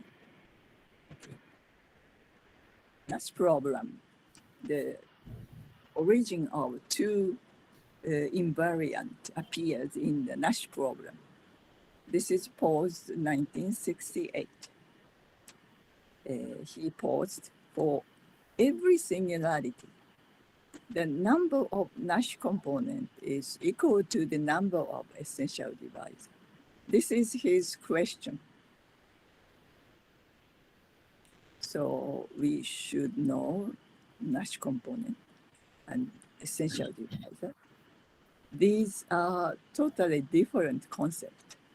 And the Nash problem predicts that these numbers are the same. So it's a kind of bridge between two totally different materials. What is essential divisor? The first one. What is essential divisor? Consider the resolution of singularity. This appears in the previous slide. And this one is first resolution, and then blow up here, and this is the second resolution. In this case, these black curves are essential to resolve the singularity. But blow up here and here. This is again the resolution of singularity, but this is an extra procedure. Without this red curve, the singularity is already resolved in the previous situation. So in this case, we say that black curve are essential divisors and red one is non-essential. So essential divisor is mandatory to resolve the singularity. So this is an essential divisor. What is Nash component? This is another totally different one. So please switch your mind. Forget the resolution of singularity. Okay, let X be an algebraic variety over a field K, and P is a point on X. And an arc with center at P is a morphism. Okay, morphism. It's a variety, it's a map. This is a kind of variety, and this is a variety. And this is a special variety. It consists of only 2 points, closed point and the generic point. This is a formal power series ring of one variable, and spec Z, spec this ring is, by definition, it's a prime divisor of this formal power series ring. But you need not think the precise definition. You can imagine that this is a very, very small portion of curve. Very small, so that no length, but the curve. So it's a very small portion of curve. So this is an arc. This is called an arc. And if the cross point 0 goes to the point X, point P of X, the set of arcs with the center at P, the cross point, the image is called the center. The arc with the center at P has a scheme structure. Here, scheme is a generalization of variety. The variety is always finite dimension, but here you say scheme, then it can be infinite dimension. Actually, this set is denoted by this way, and actually this becomes infinite dimensional scheme. Okay? But it's a geometric object, and it has this one has only finite number of irreducible components. Dimension is infinity, but only finite number of irreducible components. This is called a Nash component. So you can think that it's totally different things from the essential divisor. Okay? But Nash connect these two. Note that if P is smooth, then the Nash component is only one. If the point is singular, then the number of Nash components can be more. And we also think that this number represents the nature of the singularity. So if the singularity is simple, then the number of Nash components is one. But maybe the very complicated singularity, then the number of Nash component is very big. So let me show some picture. Arc is a very, very small portion of curve. So this morphism is arc. Arc, we just like a tadpole, very small portion of curve. And this is the morphism from this to here is like this way. Okay? This tadpole is attached to some place of X. Okay? So in this picture, the cross point goes to here. We assume that the head is a cross point. Here is the center of the arc.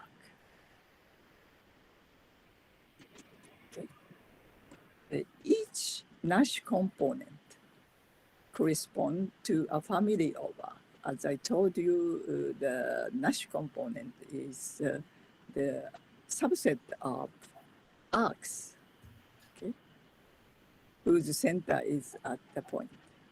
For example, some point, the family of arc is to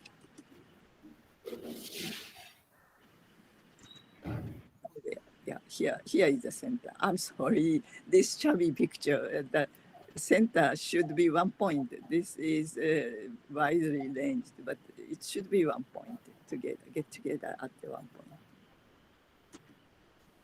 If P is a singular point, then the number of Nash components can be more than 1. This is example two Nash components. This one and this one, two Nash components. Okay, Nash problem predict a relation between two totally different concepts. So, how he reached to this idea? He thought the following correspondence, like this, by using this picture. This is a resolution of singularity. Okay. This one. This Nash component corresponding to this family attached like this. Another family correspond to this way. And this red one, there's no Nash component correspond. Non-essential divisor does not correspond any Nash component. Okay. This is his picture in his head. The history of Nash problem is like this. It was posed in 1968, and long time it's open. And 2004, affirmative answer for arbitrary dimensional toric variety. It's a special variety. And in the same paper shows the negative answer for non-toric variety of dimension greater than 4. And 2012, affirmative answer for two-dimensional case. And next year, negative answer for three-dimensional case. So now the Nash problem is completely solved. And the 1 and 2 are by Ishii and Kola, and 3 is by Bobadilla and Pereira, and 4 is by Dufresne. The problem is very delicate. You can say that sometimes yes and sometimes no. But it does not mean that the problem is stupid. The problem plays a very important role. It became a bridge between vibrational geometry and space of arc. One of the successful products of the bridge is the description of invariant of singularity appearing in vibrational geometry by means of the space of arcs. So the space of arc and the vibrational geometry are totally different worlds, but there is a bridge constructed by Nash. And minimal log discrepancy, I don't give the definition, but it is a vibrational geometry. So X is algebraic variety defined by equation in n-dimensional space. Take 1 point, and MLD, minimal log discrepancy. This is vibrational invariant, but this is described by this way. Okay, what does it mean? I don't give the definition of this one, but this is vibrational invariant. So it's obtained by blowing up and blowing down. And in this case, you obtain this number. So invariant in vibrational geometry. But on the right-hand side, this is the space of M truncated arc. So this is in terms of arc space. In arc space, to study arc space, you need not to make any blowing up or blowing down. Just look at the arc space, which are already there. So this is very important but useful description. This is based on the Nash's idea. One of the advantages of this formula is this holds also for positive characteristic, and it will be useful for minimal model problem in positive characteristic. And the future, the minimal model problem is not yet proved in positive characteristic, and it should be challenged by making use of arc space or something else. And the relation among invariant multiplicity, embedding dimension, MLD, should be clarified. And resolution theorem for positive characteristic is highly desirable. Okay, I stop here. Thank you very much for your attention. Professor Shihoko, yes, your topic is very excellent. And within a very stipulated time, you have covered a lot of very interesting results. Thank you very much. Actually, Thank you very much. your result have opened up a new area of research for many, I think, research workers. Thank you very much. Thank you very much. Can I request Professor Martin to give any comments or remark?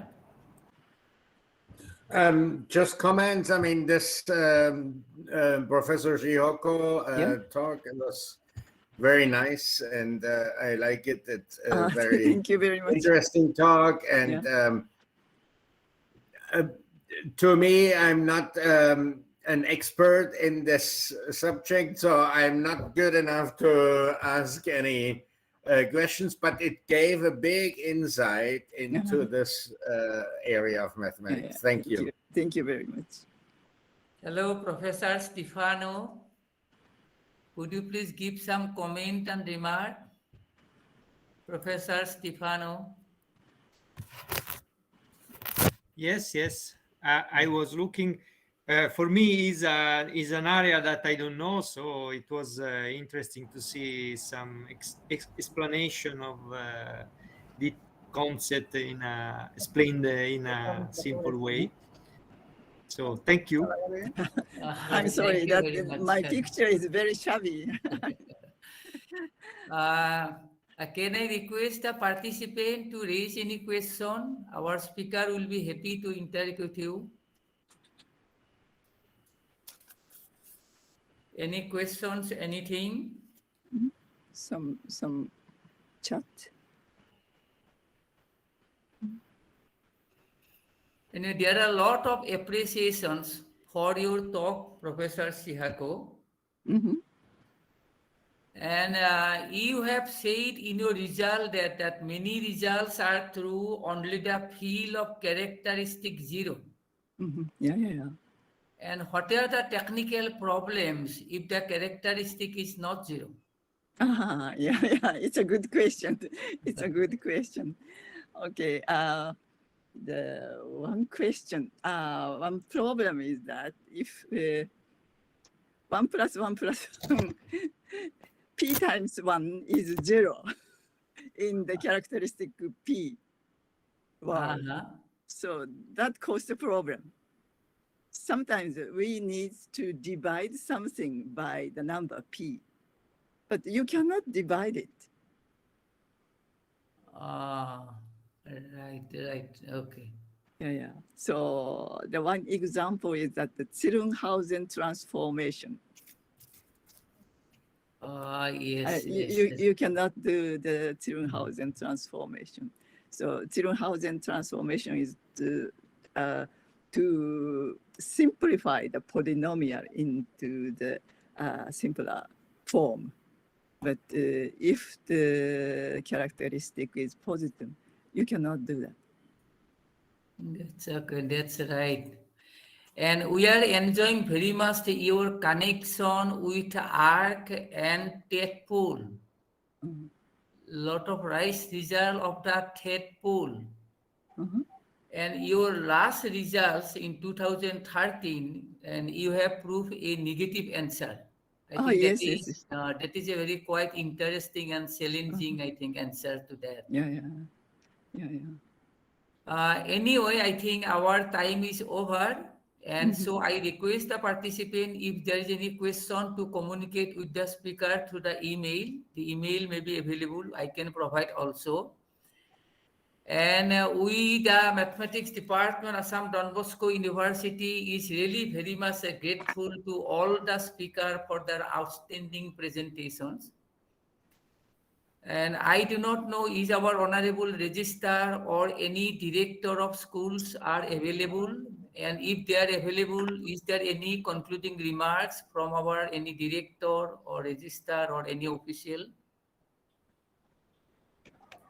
And if No, there sir. is no any concluding remark, may I request our head of the department, Dr. Hemen Bharali, to present his vote of thanks. Thank you, Professor Tani Kumar Datta. A warm good afternoon to one and all present on this international symposium on recent advances in mathematics and application. So as we have reached at the end of the symposium, I, Dr. Hemen Bharali, on behalf of the Department of Mathematics, feel immense pleasure and privilege to propose the vote of thanks. I convey my sincere gratitude to all those who become part of this symposium. At the very outset, I would like to extend our heartiest gratitude and regards to our Honorable Vice Chancellor, Father Reverend Dr. Stephen Mabili, for providing us the platform, opportunity, and immense support to organize the symposium. We are also grateful to our Honorable Registrar, Father Reverend Dr. Johnny Zos, for his enlightened welcome address and also for his valuable suggestion for the success of the symposium. We are very much indebted to our Pro Vice Chancellor, Father Reverend Joseph Nelanath, Dr. Manmoyri Burwa, Director of School of Fundamental and Applied Sciences, Dr. Manoranjan Kalita, Director of School of Technology, all the faculty members of the Department of Mathematics and Basic Sciences, School of Technology, and our students for their full support, cooperation, and participation at the symposium.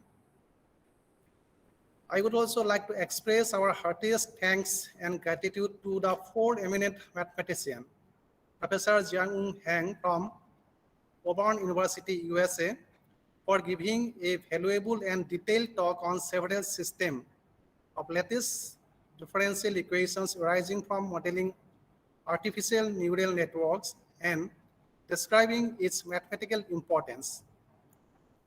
Professor Martin Bohner from Missouri University of Science and Technology, USA, so for his excellent speech on topics related to dynamic equation on time scale.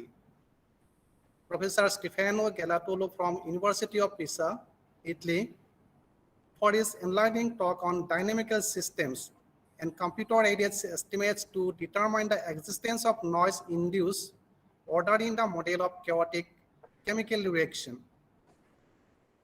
Professor Shihoko Ishii from University of Tokyo and Tokyo Institute of Technology, Japan, so for her informative lecture on some invariants reflecting the nature of various singularities.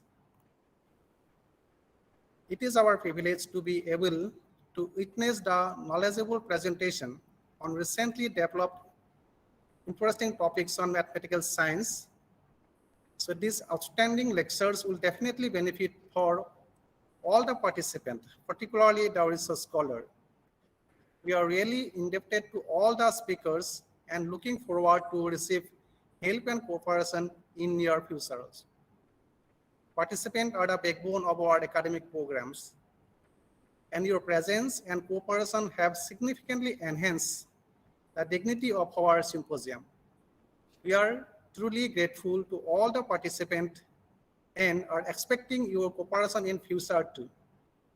I would like to express my gratitude to all the esteemed delegates of the symposium for their presence and contribution to make this symposium a great success.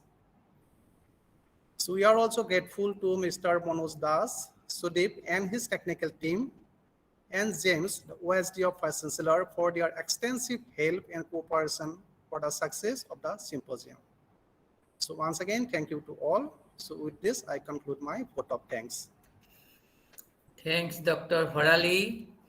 And as the Indian, we offer our salute to all of you and hoping to see you all in near futures. And we wish the very bright future for all of you. And so we have come to the end, and this is a very excellent sessions. And Professor Martin seems to be very energetic person. The whole night without sleep, he's spending his time. It's 3 o'clock now. I will go to bed. Morning. Okay. Thank you very much. And Professor Stefano Galatolo also, seems to be very energetic. And all of you are doing very wonderful works. In the mathematical sciences, very wonderful work. And originally, we did not have so much idea about the singularities. Our Professor Ishii has highlighted so many results, so many things about the singularities. How wonderful all these results are. Really, mathematics is very beautiful. And really, mathematics is a branch of every kind of knowledge. And thank you very much all. Thank you all the participants. Okay. Again, we will try Sir, to meet you near future. Okay, excuse bye me, bye. sir. And Just 1 minute. Can the participants turn on their cameras for few minutes so that we can take a screenshot of the participants? okay. The participants, can you turn on Please your on camera your if camera. possible?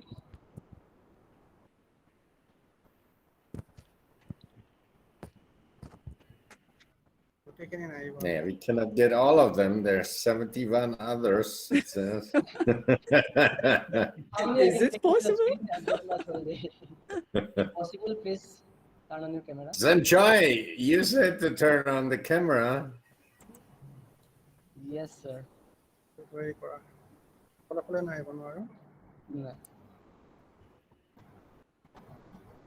No. Thank you, sir. Thank you. Okay. Thank you very much. Thank you all, and hoping to see you again. Bye bye. Bye bye.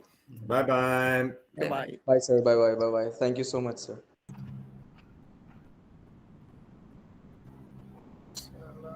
Resistor नहीं है Thank you, sir.